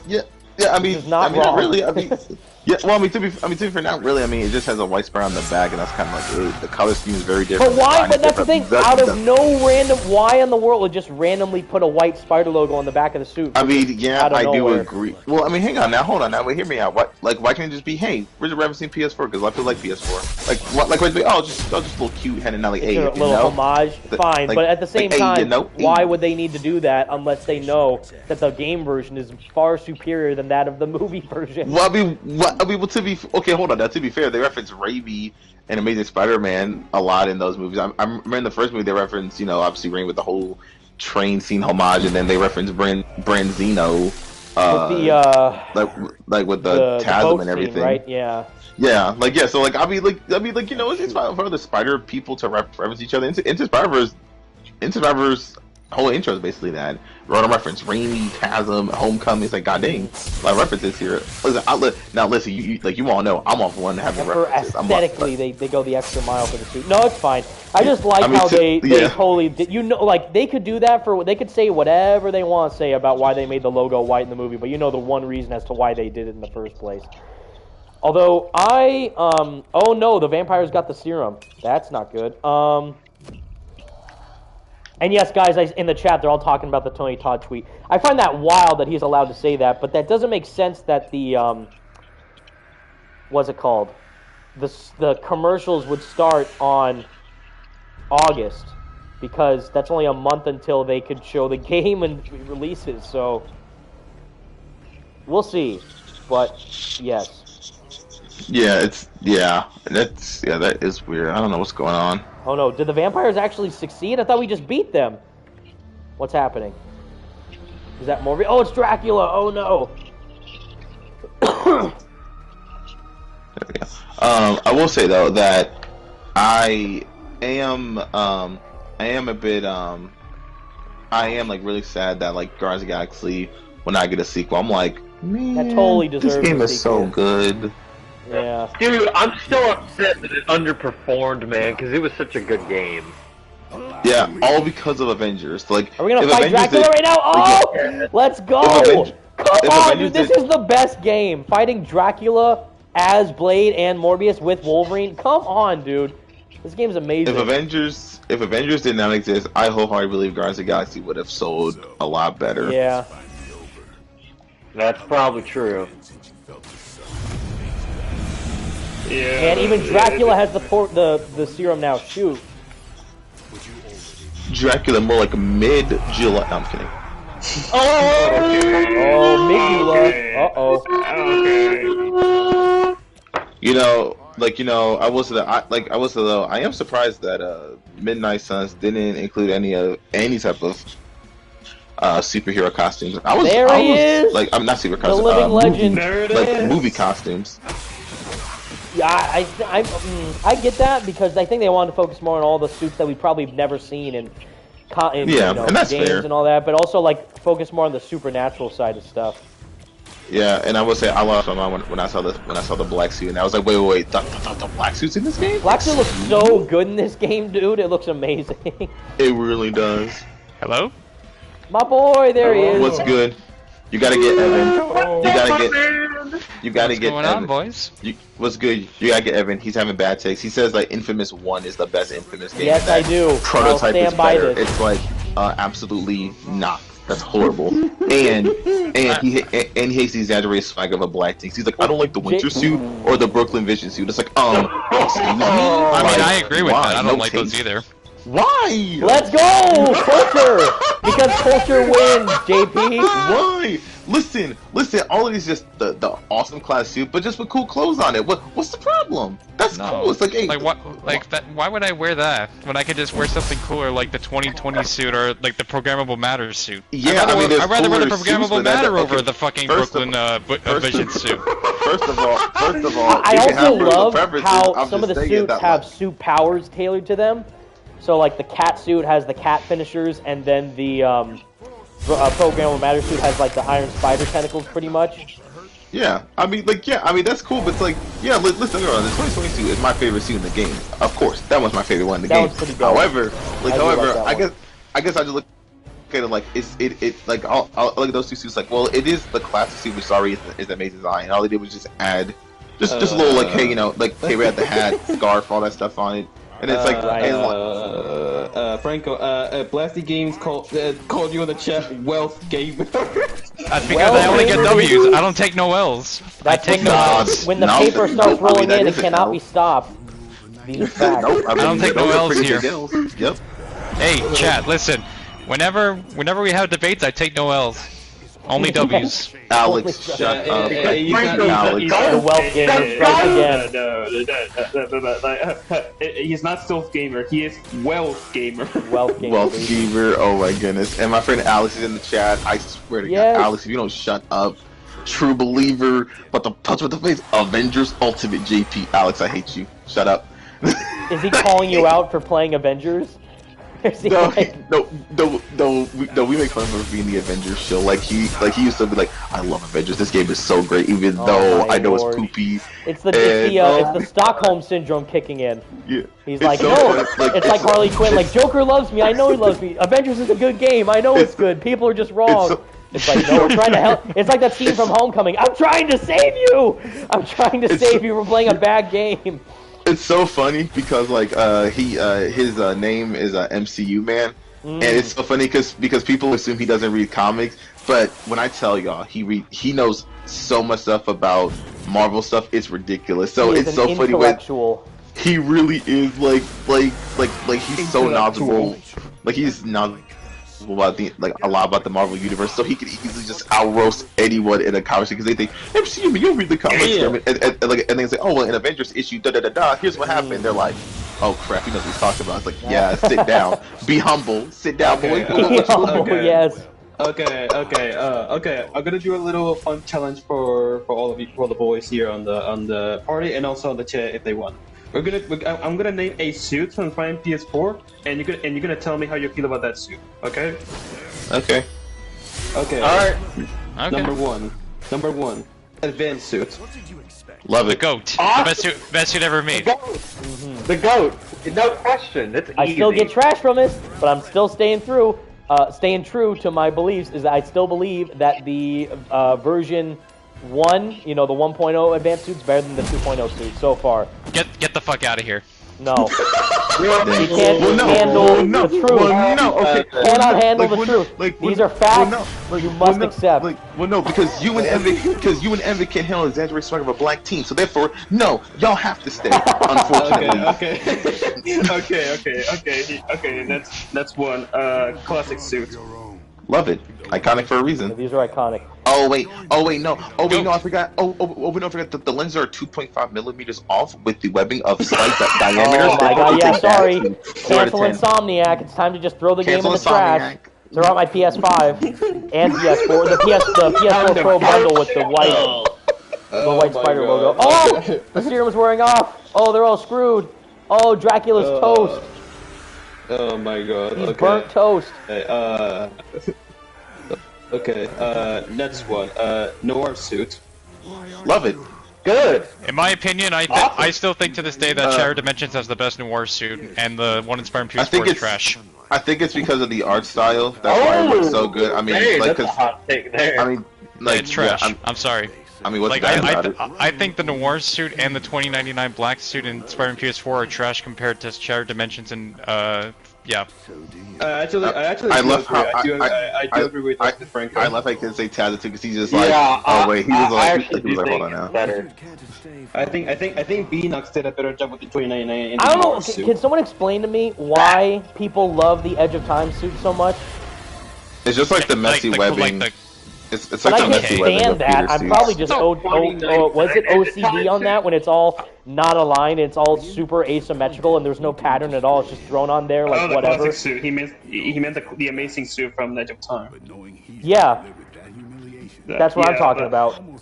Yeah. That one I'm like I understand. It's interesting, I guess. I mean, I love the logo, the more sharper diagonal logo that he has on the front of his suit, but the messing webbing, I'm just like, oh my god, I don't know. It hurts to look at. Like, hot take. But I mean, I want to say hot take, but it's like I do like the 2099 suit in the Insomniac and Noir version. Yeah, I agree. The Shattered Dimension one is better. 1000%. 1000%. But the 2099 suit's better than Shattered Dimension. It's but so good I don't looking think it's bad in Shattered Dimensions. I love how the lights fluctuate through the suit because it's so high tech. Yeah. I love that. Oh yeah, they do that in and that's what I don't. That's what I love about it. And plus, like the 2099, the Noir, like it's so much better. Like because I like the original design with the vest instead of like the trench coat, and the back logo. Like there's actually a back logo instead of it being blank. Like that's like the best compromise you can make. Well, to be fair, I do like the little details. So I don't know if you know, like there is a spider logo on the belt when you zoom in on it. I guess it's something that you really wouldn't notice. You're like, well, I wouldn't notice it, but it is a nice detail, and I really and like I do like the boots. Peter Willis has that. I forgot. I don't know what type of boot, but like they're like you see like silver parts on, it, and I'm like, ooh, that really does make it pop out. I really like that. Okay, that's one. Scarlet Spider Ben Reilly suit. Love that one. Good, I love it. I love all the suits. The main ones, I mean, I've already done videos about which ones I like and don't like, but for the most part, I don't hate them because they're badly designed. I hate them just because there's other suits they could have used instead. The undie suit, of course, the bulletproof suit, it's fine, but we already have the anti-ox suit, so why include that in the game? Damage suit's not damaged enough in my opinion. Your support is much appreciated. you know, and the PS4 version at least. The PS4 version, yeah. PS5 version is a bit better, but I don't know. Yeah, It's more like I want damage. Like I want one of the lenses to be cracked, like see an eye or something. Hang on. To defend the Mark II suit, I will say, yeah, it's black and yellow, but like that's really the only thing they have in common. It is. Oh my God, Blasty, like, no, no way, Blasty, don't give him the wrong idea. Oh my God, I love Blasty's comments. Yeah. Oh wait, cause hear me. Okay, cause hear me. Because if it's like, oh, it's just black. Since they're not looking, I'll let you know that Evan is a fraud. Last year he scammed me. I was supposed to get some merch I ordered from Evan, and that didn't arrive. I want $15 back. I don't have any merch, Blasty. Don't lie. That's hilarious. I want my $15 back. Wait. What? Oh my God. What? But thank you for the $2 donation. I didn't even see. Thank you from the True Believer, Marco Djuric's art style for SMEOT. I think I know. Marco is the one who did the PS4 dynamic theme. So he's pretty dope. He's dope. And he's awesome. If you're gonna come back, like do more artwork for the games, that'd be great. Oh wait, what is this? This is a very interesting question. Well, yes, I value your guidance from Morbius. My prototype sample is no more, but I still possess my research notes. I could continue my experiments in the hopes of curing myself and maybe others, unless the risk of falling into the wrong hands seems too great. I will say, I would say this. I would say just answer because I think I know what you're doing. I'm gonna say this right now. The only suit in PS4 that I actually dislike is Spirit Spider. That's the only one that I dislike, and even then, I only dislike because it just feels too. It feels too out of the world. Like even the cartoon suits, like the Spider Clan or Arachne Rider, I can still wear those because it still feels like a friendly neighborhood Spider-Man. He's like just chit-chatting, having a good time with people, but. Seriously, I'm like, now this feels a bit too out there. But if someone else likes it, I can understand it. It's just not for me. Like, which one? Yeah. The Spirit Spider one. That's like, that's like fun of the only one I actually dislike. Everything else, yes, I do unironically like the undie suit because it's kind of, I mean, it's basically like a modern Bagman. It's meant to be haha funny joke suit. That's why it's like. Looking at it from that perspective, it's alright. Okay, I like it. okay, I can wear it. okay. The next one is the Spider Armor MK2, which we already talked about a little bit. It's good, but it's a bit unnecessary in this game. Since we hang on. But here's the thing. Wait, is the Mark II the one? Is that like the silver Spider Armor? No, that's the bulletproof one, isn't it? Yeah, my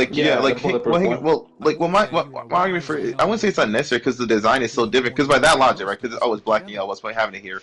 Then what's the point of having the Spider-Punk suit or the Stark suit? Hey, we have Spider suits that are red and blue, so why do we need the Scarlet Spider 2 suit? We already have the Dark suit that's black and red. Why do we need that?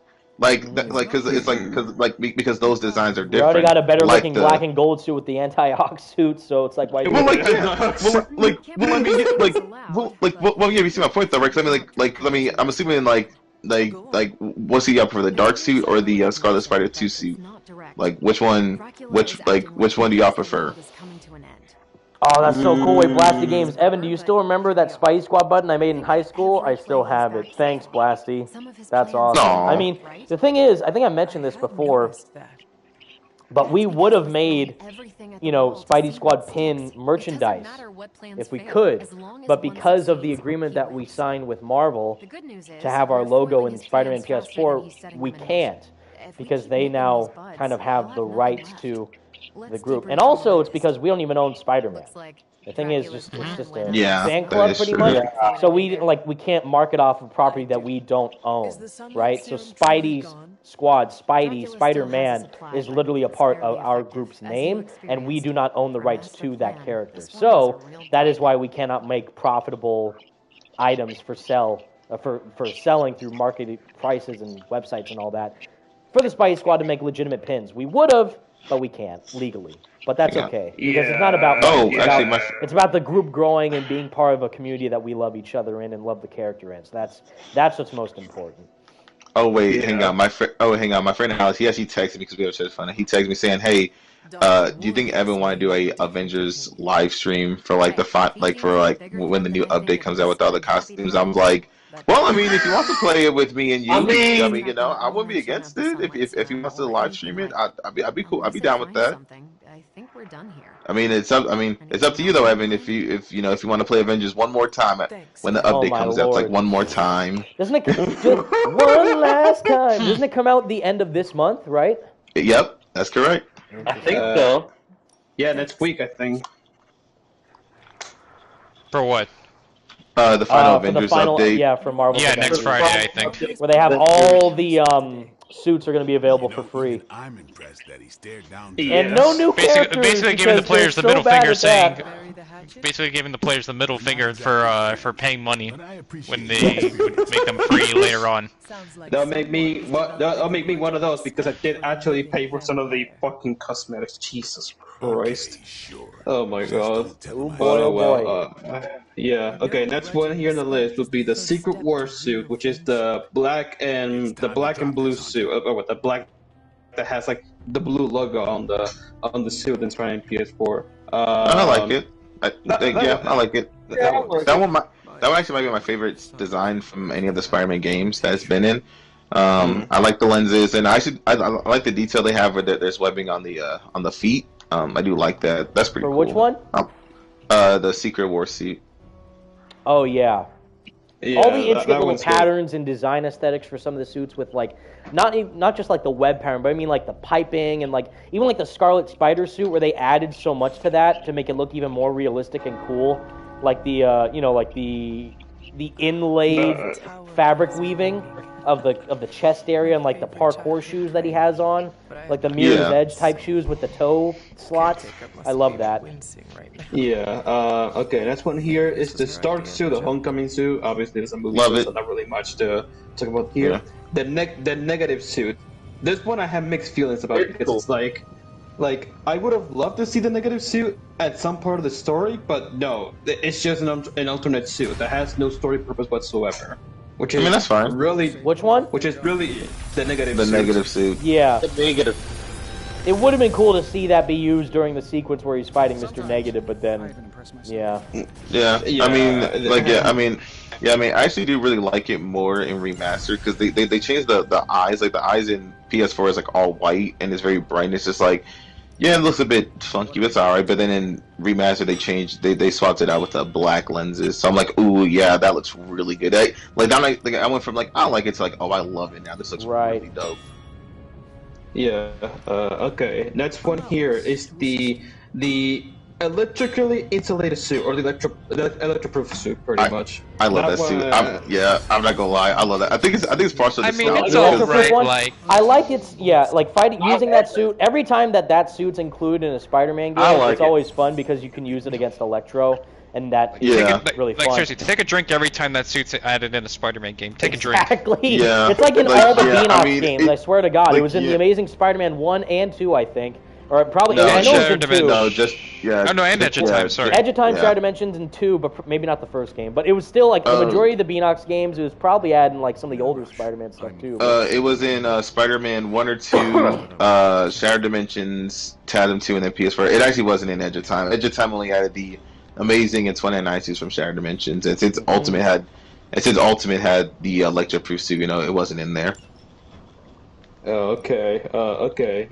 Next one here is the Spider-Punk suit. Love it. That was actually that was unironically my favorite costume for a while. For a long time, that was my favorite. I don't suit use in the that game. suit as much, but I forget. Do the eyes move on that one, or are they stagnant? It does. No, they move. Well, like they move a little bit, tiny bit, but not like major expressive. I can because I could see why Yuri says it's one of his favorite suits in the game. Yeah. I was like, I can see why Yuri loves this suit. Yeah. Okay. The next one is the Wrestler suit, which is actually, believe it or not, one of my least favorites in the gaming. It's the biggest piece of dog shit. Yeah. I mean, once again, you don't like it, Franco? The Wrestler one. It's okay. The Wrestler. I mean, I like it. Comic accuracy though, because that's literally the ultimate wrestling suit from the comic. Yeah, but it's just, I don't know. It just doesn't really look that good. I mean, I like it. I hate the suit power. I will say, just the suit power is trash. Or throwing people without webbing them, like, what are we doing? Like that should be already an ability. Yeah. It technically is. I mean, it technically is just electrify them and throw them. There you go. Woohoo! Yeah. Okay. That's one. Fear Itself suit. Garbage. It's the biggest piece of dog shit. Dumpster Here's fire. a hot take here. Awful. Hear me out. I like the suit. Wait. Now hold on. Now wait a minute. Hold up. It's not. If you told me put it on a tier list, I'm like it's in C tier. I think it's a fine suit. It's not horrible. It's fine, yeah. Because like the reason I say that because once again it's just the classic suit. Like I'm sorry, like I look at it like there's just the classic suit, and the classic suit's already a good design. So what about it is like what about doing now? Like I'm like, well, I don't like the neon blue stuff. Well, let me forget it. I don't dislike it. I'm not the biggest fan of it. I think how it looks is fine. The gauntlets are a bit much. But I do like the patterns on parts of the costume. I will say the power ability that the Fury itself super is really good.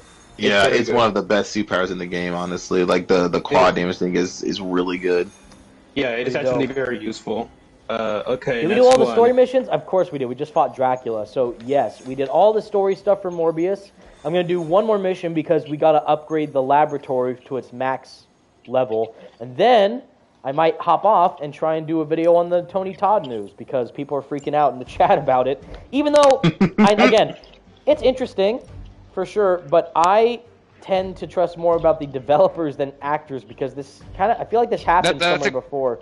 That's what I say to people all the time. Like that. This is why from now on, whenever Tony Todd or Naji Cheater say something about Spider-Man, I don't believe them. It's like Who Cried Wolf, like the boy who cried wolf. The more they say, the less. I'm not the werewolf. Yeah. I'm not the werewolf. Tony Todd's not the werewolf, you guys. But even Aaron Jason Espinoza, who's the senior community manager at Insomniac Games, he's kind of like being a little I don't want to say passive aggressive, but he's being very like identifiable about he knows what's going on because he put out a tweet saying just like how you wouldn't go to a dentist to do your taxes, you wouldn't get a voice actor to promote your game because they don't know what's going on really.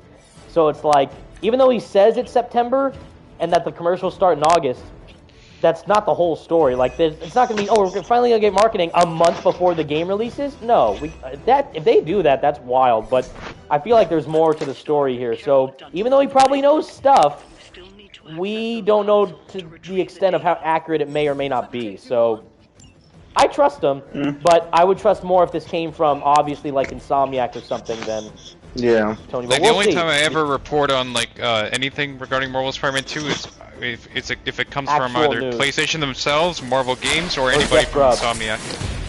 Oh, that. Yeah. Anything else? I don't. Actually, I trust Jeff Grubb because he's right about a lot of stuff. So. Okay, yeah, that's the only person. Yeah. The only person, and Mindy. That's why, like it's crazy because Rocksteady have still remained silent on the whole delay thing for Suicide Squad. But everyone, literally, there's articles and several videos that just Suicide Squad delayed because Jeff Grubb said so. So it's like, damn. Either A, they're desperate for news, which is probably that's what it is, or B, they trust him because he's a very reliable source. I'm both. Because they're desperate for news and that he's reliable, so I believe him. Can I bind this shield guy? Yes, I can. Let's go. Get out of the way. Yeah. Oh my goodness, Game man. says in the chat, my boy Evan is close to hitting 100,000 Yes. subs. Indeed. All thanks to you guys. All thanks to you guys. I appreciate it. For that, when that happens. Can we give a round of applause? I know it's not happened yet, but can we give a round of applause to Evan for almost hitting 100K, please? Yes, I'm trying my best, you guys, but thank you very, very much. We've been on this journey for almost 6-7 years now. Wait, 7 years. Oh my God, 7 years. Like, wow. Yeah, Evan, listen. Like, Evan, listen. All I'm gonna say is, like, listen. All you need to do, bro, is make a video. Showing off the undie suit, wearing the wearing the winter suit, and wearing the Brooklyn Vision suit, and and you'll be golden. I think that's their #1 most hated suit at Bob. I'm like, the Brooklyn one. I love how it went viral when I posted on Twitter, which was hilarious. But what if I did like a YouTube short about it? It'd probably get even more attention. Where the undie suit, if you wear it during the cutscene where he's talking to Black Cat in the DLC. And the table's in front of him, it looks like he's just buck naked in front of Felicia. Yeah, it does. Oh yeah, I saw that. That shit was hilarious. That one's just too funny. Oh my God. Oh my goodness, yeah. Okay, so I'm gonna. Okay, so I have a couple suits here left. So I'm gonna do a quick round, pretty much, for each of the suits. Okay. Stealth suit, the big time suit. I like it. How do you feel about that one? Okay. I love it. Okay, Spider Armor MK3 or the Enter the Earth suit. I like it. That's cool. It's cool. It's cool. Okay. I get the most basic answers. They all have their strengths.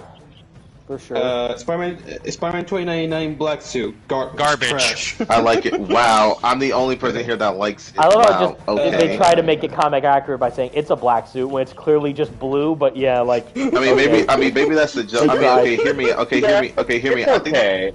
I mean, I think the only thing that like I would do is just. I think the only thing I do is just make a backlog because I actually do like how they added red soles for it, for the like for his feet. I'm like, oh, that's cool. Like that's nice little. These are color contrast, but I feel like if they added a web cape or a back logo, then I'm like, yeah, this could balance it out a lot better. But I don't think it's bad. I don't think it's a trash or garbage suit because it still is a solid design. It's just the back is missing something. Like it's doing its own thing, and you respect it for it. Yeah. Yeah. Okay. The next one is the god awful piece of crap MCU Iron Spider suit. I like that suit, but okay, go off, I guess. I'm over here just like I'm over here. I like that suit. I'm sorry. I just hate I know people don't like it for some suit. reason. Am I crazy? I actually do kind of like it's different. I know it's not like one-to-one accurate for the comics, but it's different. Yeah. I like it. I don't like how much it's used in the movies, but I like its design. Yeah, I kind of see it like the TASM one suit, but for the Iron Spider one. Yeah, okay. Next one is the original design Velocity suit, which I do like, but I don't like how it doesn't bright on the back. Like there's more lighting on the front than on the back. Wow, cool. Yeah, that's a really weirdly done. Whatever. Okay, the Spider Armor MK4, the Spider Armor 4 suit. Love it. Is that the silver one? No, it's the trusty it's the one Spider Armor. Oh, the green one. Yeah, like the red and green. All different. That's that one. All new and different. I don't like how they use the marks for it. Just call it what they are from the comics. The Spider Armor, all new, all different, bulletproof. These marks are confusing. Like, no. Yeah, these ones are confusing. It can't. My spider brain can't handle. Can only so much nerdness to keep up with the lore. Yeah, the next one is the Spirit Spider. Trash. Moving on. It's the biggest piece of dog shit. That's the only one I'll agree with. That's the only one I'll agree remove with. It. That one, honestly, that one should have been replaced by like bullet points or something. I would love to. You know what? No. Wait, no. Hear me out. It should have been the Sensational Spider-Man. Boom. There. Sure. You're welcome. Yeah. I'll do you one better. Should have been Spider-Man Unlimited. Yep. Well, if they don't have the rights, that's the thing. Give me that web. That's the thing. That's the people tend to forget it. Like that's the thing people tend to forget it. You know what's upsetting? They don't have the right. You know what's actually upsetting? I wanted the game. When you realize that Marvel's Avengers might have been able to include the Unlimited suit because they have like cape physics in the game. And they did. Oh my god. And they didn't. And they didn't. I mean, they could have added. I mean, they could have added. I mean, they could have added the 29 to see with the web cape. I mean, like I said, because I don't know. I mean, like, isn't Unlimited owned by Sony? Like, or am I tripping? Like, because, like, I'm assuming it's a rights issue thing, right? Or am I wrong? Very odd. I forget. Yeah, like. No, it was Fox. It was because the show aired on Fox Kids. So. The same thing with the 90s show, like the 90s show and Unlimited both air on Fox Kids. So I mean, imagine they will be Fox that will own those suits or something. Well, no, because we see Unlimited in the Across the Spider-Verse trailer, so it can't be that. Oh, yeah, that's so wild that he's like not only is he front and center on that trailer, but he's also front and center on the freaking movie poster. Like, yep. I'm just saying, all you need now is just 90s and Tenace, and you're golden. You're all set, baby. Yeah. Okay. Next one. The next one is the Spider-Man 2099 white suit, the all new, all different 2099 suit. Love that one as well. I like it. It's okay. Yeah, it's okay. The next one is the best suit in the game, the vintage comic book suit. Love it. Love that suit. Comic book suit. The vintage, like it's just a filter. I mean, no. Franco, Josh actually loves that suit to death, right? I mean, that's one of his favorites. Yeah, we all know how Josh is about that suit. It's his you guys favorite don't know, suit. Spidey Skater Boy, our boy, it's his favorite suit in the game. Don't get that twisted. And if he says otherwise, he's lying because he's just shy. If he says otherwise. Oh my god, yeah, but Okay, next one is the Last Stand suit, which is the one that has the jacket on. Oh, I love that one too. I like it. Yeah, I really like it. I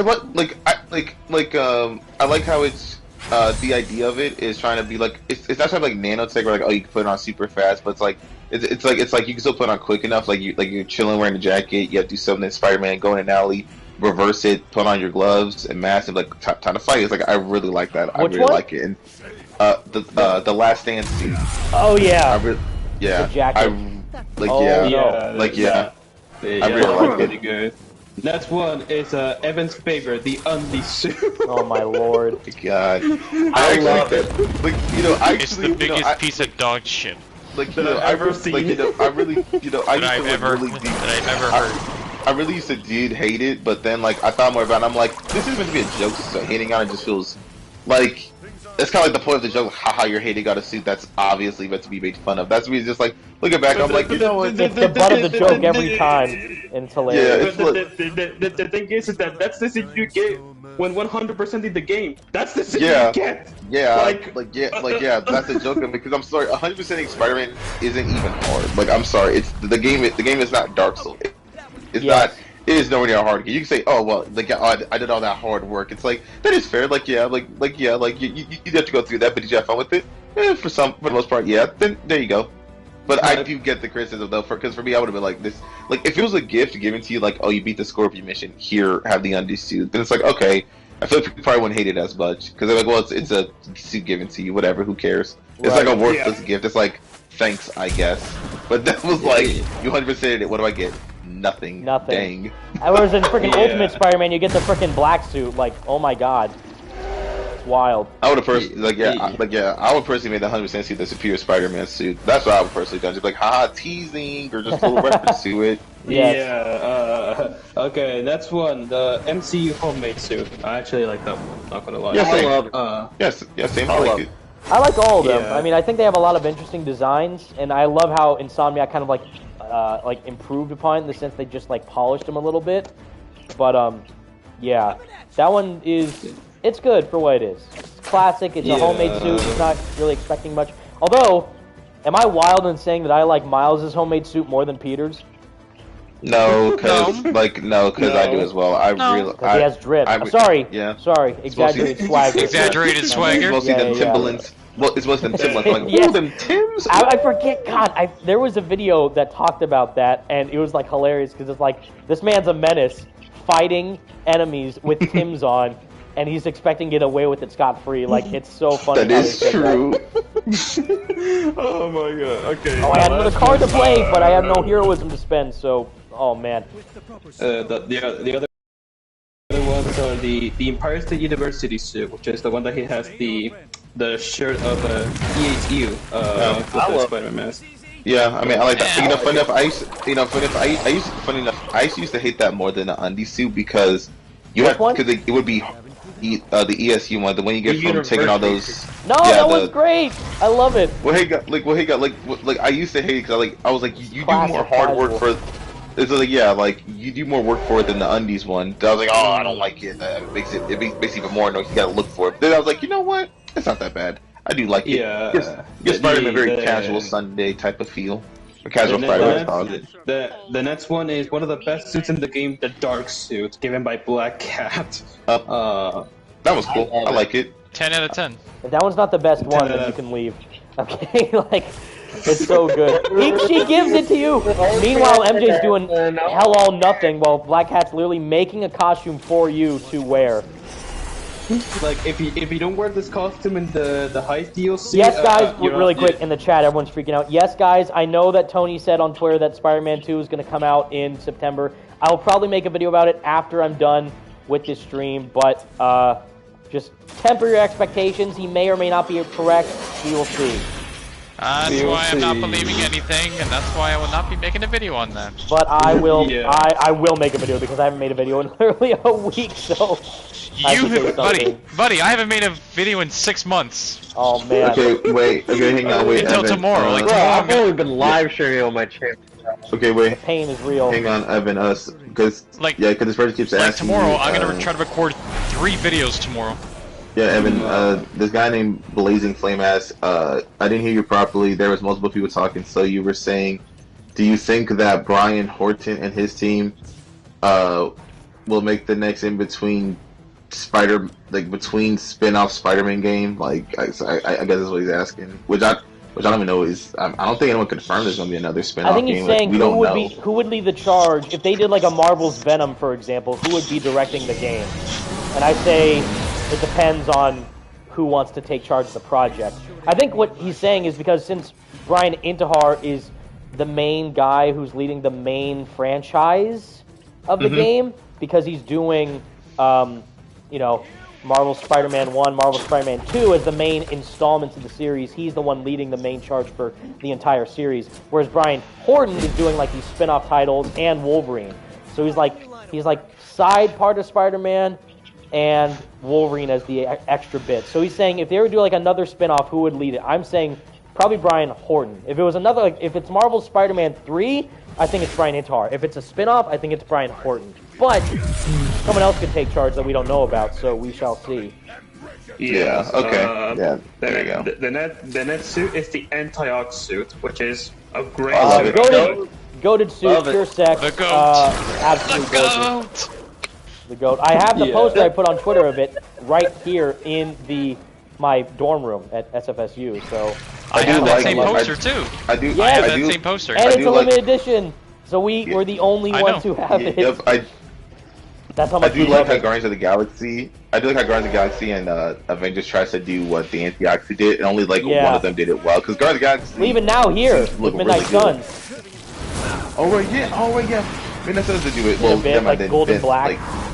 Never mind. Yeah, then two games tried to do the PS4 thing and do it well because the Avengers final suits they exist. They are things that do indeed exist. Yes. Their final suits exist. I still think that Crystal Dynamics revealing the Star Tech suits in Marvel's Avengers was the dumbest decision they could have ever made, honestly. Which one now? Revealed the Star Tech suits. They revealed those suits as like them showing up those suits at conventions and all that would be like if Insomniac show up the anti-ox suit and conventions and say, oh, that's the suit that you get in the final battle. Like, what the fuck? It was really weird that they did that. Like, really, like, stupid, honestly. Okay, the next one is of course the infamous Raimi suit that a lot of people attack Insomniac for not including it in the game. Yeah. I mean, I love the Raimi suit. That was not necessary at all. Totally reasonably, with no backlash whatsoever, which totally didn't lead to any terrible drama or anything bad. It totally doesn't put a bad light on Sam Raimi's sarcastically, yes. Which is funny because, if you recall back in 2018 when that was going on, people were like, Evan, why don't you say something, bro? You have a connection with them. You should tell them that you wanted the suit in the game. And I'm gritting my teeth because I knew. If you guys remember, I put a tweet out the day before the DLC was released, saying wow, guys, stay tuned for some really exciting stuff because they gave me the early copy for the Silver Lining DLC. But I'm gritting my teeth because guys, just shut the hell up and wait what they do because they are gonna include the suit in the game, not only in the game but for free. So just wait. Good things come to those who wait for real. So I couldn't say anything because it's a huge surprise because that's why it's in the game and it's free and it's a Christmas present. So shut the hell up. Come on. Everyone freaking calm down. Let's not go ahead into the many dramas that went to because if not, we're gonna be here for a while. Right. So, moving on. The next two will be the bombastic Batman and the Future Foundation suits. The Fantastic Four suits, pretty much. Why'd you skip over the Citizen Thieves DLC costumes? Are you saying those for last, or did you just, or did you not see them? I'm just gonna mention the ones that I'm just gonna include the ones that are in the base game, and then I'm gonna mention the DLC ones afterwards. Okay, that's fine. So, okay. We can increase our friendship with Morbius.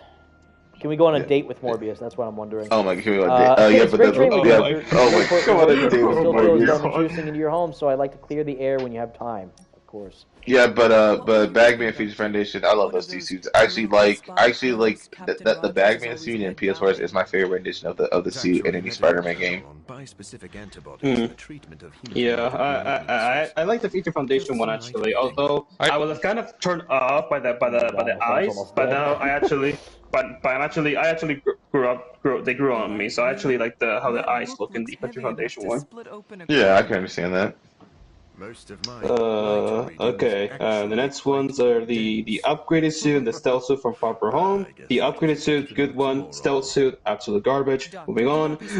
Yeah, wait, hang on, that thing. Let me have my thoughts on it. Oh my lord! Wait. Hey, let's see. The stealth suit. I'll be fair. Yeah, that one is. I mean, I like it, but even I'm like, nah, this is still okay though. The upgrade suit, I do love it. It's one of like, yeah. Next one, the Amazing Spider-Man 1 movie suit. Love it. Favorite scene in the game. I'm not even joking. Like, that's my favorite. Blasty says, you guys skipped over the sex suit MJ gave to Peter at the end of the game. Talk about it. What sex suit, Blasty? You mean the undies? The undies one, obviously. Maybe that's. Oh my god, maybe that's why. I mean, he's got to be clapping cheeks, so that's why it's the GOAT. 100% I love that there's that one like little fan art that someone made online where it's like, Miles and Peter are talking in Spider-Man PS4, and Peter looks at his phone, like 100% complete. He's like, wow, great job, Peter. What are you going to do now? And then they laugh, and then he rips off his suit and just has his underwear on. He's like, oh my god. To unlock. Oh my god, that shit's funny. The next one is the Arachnid Rider suit, or aka Spider-Man Kamen Rider, pretty much. I don't know if it's a hot take here, but I do love that suit. Because people be like, oh, it reminds me of Power Rangers. I'm like, yeah, that's why I love it. I love Power Rangers, and I love Spider-Man. It combines the best of both worlds. I'm like, yo, that's a W for me. Dino Thunder, baby. Like, the best. Yeah, I know, right? And it's really and the Arachnid Rider is an anime how that shell shaded look to it, which is my weakness. I'm like, oh, yep, love it. Absolutely love that suit. The next one is the Armor Advanced suit, which is basically the Advanced Super Armor. Yeah, that one's okay. Okay, I will say this: at the front, looks for the most part good, but like when you go to the back, it's terrible. Yeah. I get what they're going for, but I'm like, you already made the best suit ever with the anti-ox suit, so you can't perfect perfection. You know, it feels weird because I remember someone saying that they should have done what the pre-order bonuses did. Have a movie suit, have a Insomniac original, have a comic book suit. They could have done that. They could have been like, okay, so for DLC, what, the TASM suit, the Arachnid Rider, and then I would have personally done the Sensational Spider-Man suit. I'm like, that would have worked out. Be a cool little parallel because we thought that, because a lot of us thought that was the final suits for technically for PS4 it was, but for Spider-Man Remastered it wasn't. There was 2 more suits. Yeah. Okay. And then the 2 that are exclusive to PS5. Sadly, PS4 owners they don't get it. Sadly, are the No Way Home hybrid suit and the black and gold suit. Hybrid suit pretty good. Black and gold suit trash. I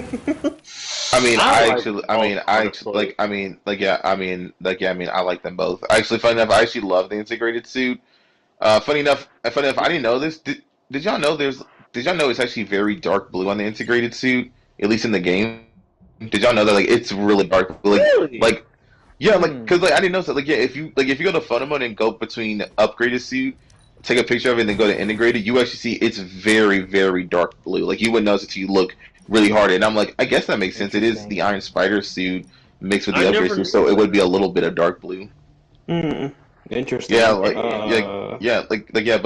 I actually do like the black and gold one. Even though I can admit, it plays no part in the story. And it's not even something like the stealth suit or even the integrated suit. At least it's like, oh, Doc Ock is like, here's your gift. There's a lot of styles. You helped me, now let me help you out. Yeah, there's a lot of styles that emphasize and that really showcase the different type of, art designs that not only are incorporated from the comics, but also showcasing how great Insomniac are at designing a modern take on how the suits look now for a current generation, which is awesome. And that only makes me more excited for Marvel Spider-Man 2. But with all that said, everybody, we finally reached the end of our journey with the Morbius DLC for Marvel's Midnight Suns. We've been streaming for over, my God, how long?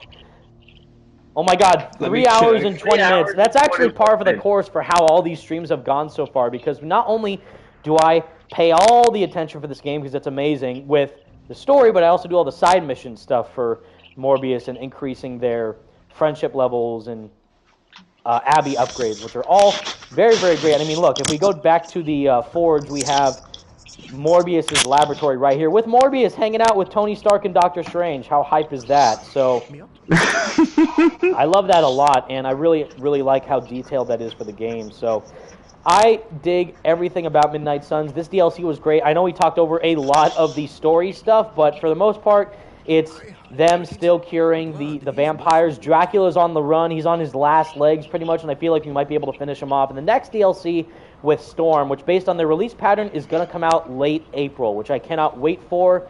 And everything about the DLC so far has been fantastic. Morbius plays really, really fun. He's not the strongest character, but he does have a lot of unique abilities that really emphasize his vampire powers.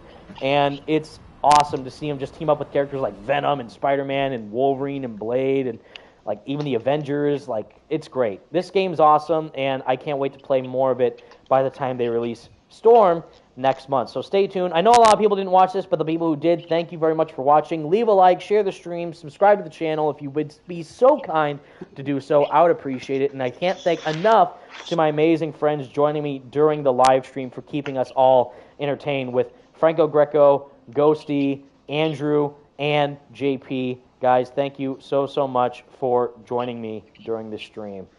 No problem. Thank you. And with all that said, everybody, I am now off to try and record a video, finally, for some news of sorts with Tony Todd and his messages, which is exciting. Hopefully it's actual news instead of just more hype words coming from Tony and Najee, but we can only hope. But with all that said, any final thoughts, words, comments? Anything? Yeah, absolutely. So Evan's wrong, as always. So is Stealth Gamer. Brooklyn Visions and Winter Suit are great suits. Infamous is and will always be better than Prototype, because let me answer this. Who has a trilogy? Infamous. Oh! Wow. Wait, is it a trilogy though? Does Infamous Second Son count as a third game? Yes, it is a third game, but is it the third game? If you Google it, objectively, at least Infamous actually has 4 games. Prototype only has 2, so take that. Guess what? Well, no, technically 5 actually, but 4 in the mainline universe. And yes, Second Son does count. If you type in "was Infamous 3," it'll pull up Second Son. Objectively, Prototype it's the third dominates. mainline Don't Infamous listen to game. this phony. Just saying. Play just Prototype. Play Prototype. Best Venom game you'll ever play is with Prototype 1. You will see. Go back to the Prototype playback series. You'll see why it's goated. Or at least why I make it look goated. Anyways, with all that said, everyone, again, thank you all so much for staying tuned, having fun with the stream, and hanging out with the boys, as we always do. So we'll definitely make sure to play more Midnight Suns when Storm releases. Again, I'm assuming in April. But until next time, thank you all so much for watching, everybody. Stay merry, Marvelites, and stay spectacular, Spidey fans. And until next time, peace out. Peace. Bye, everyone.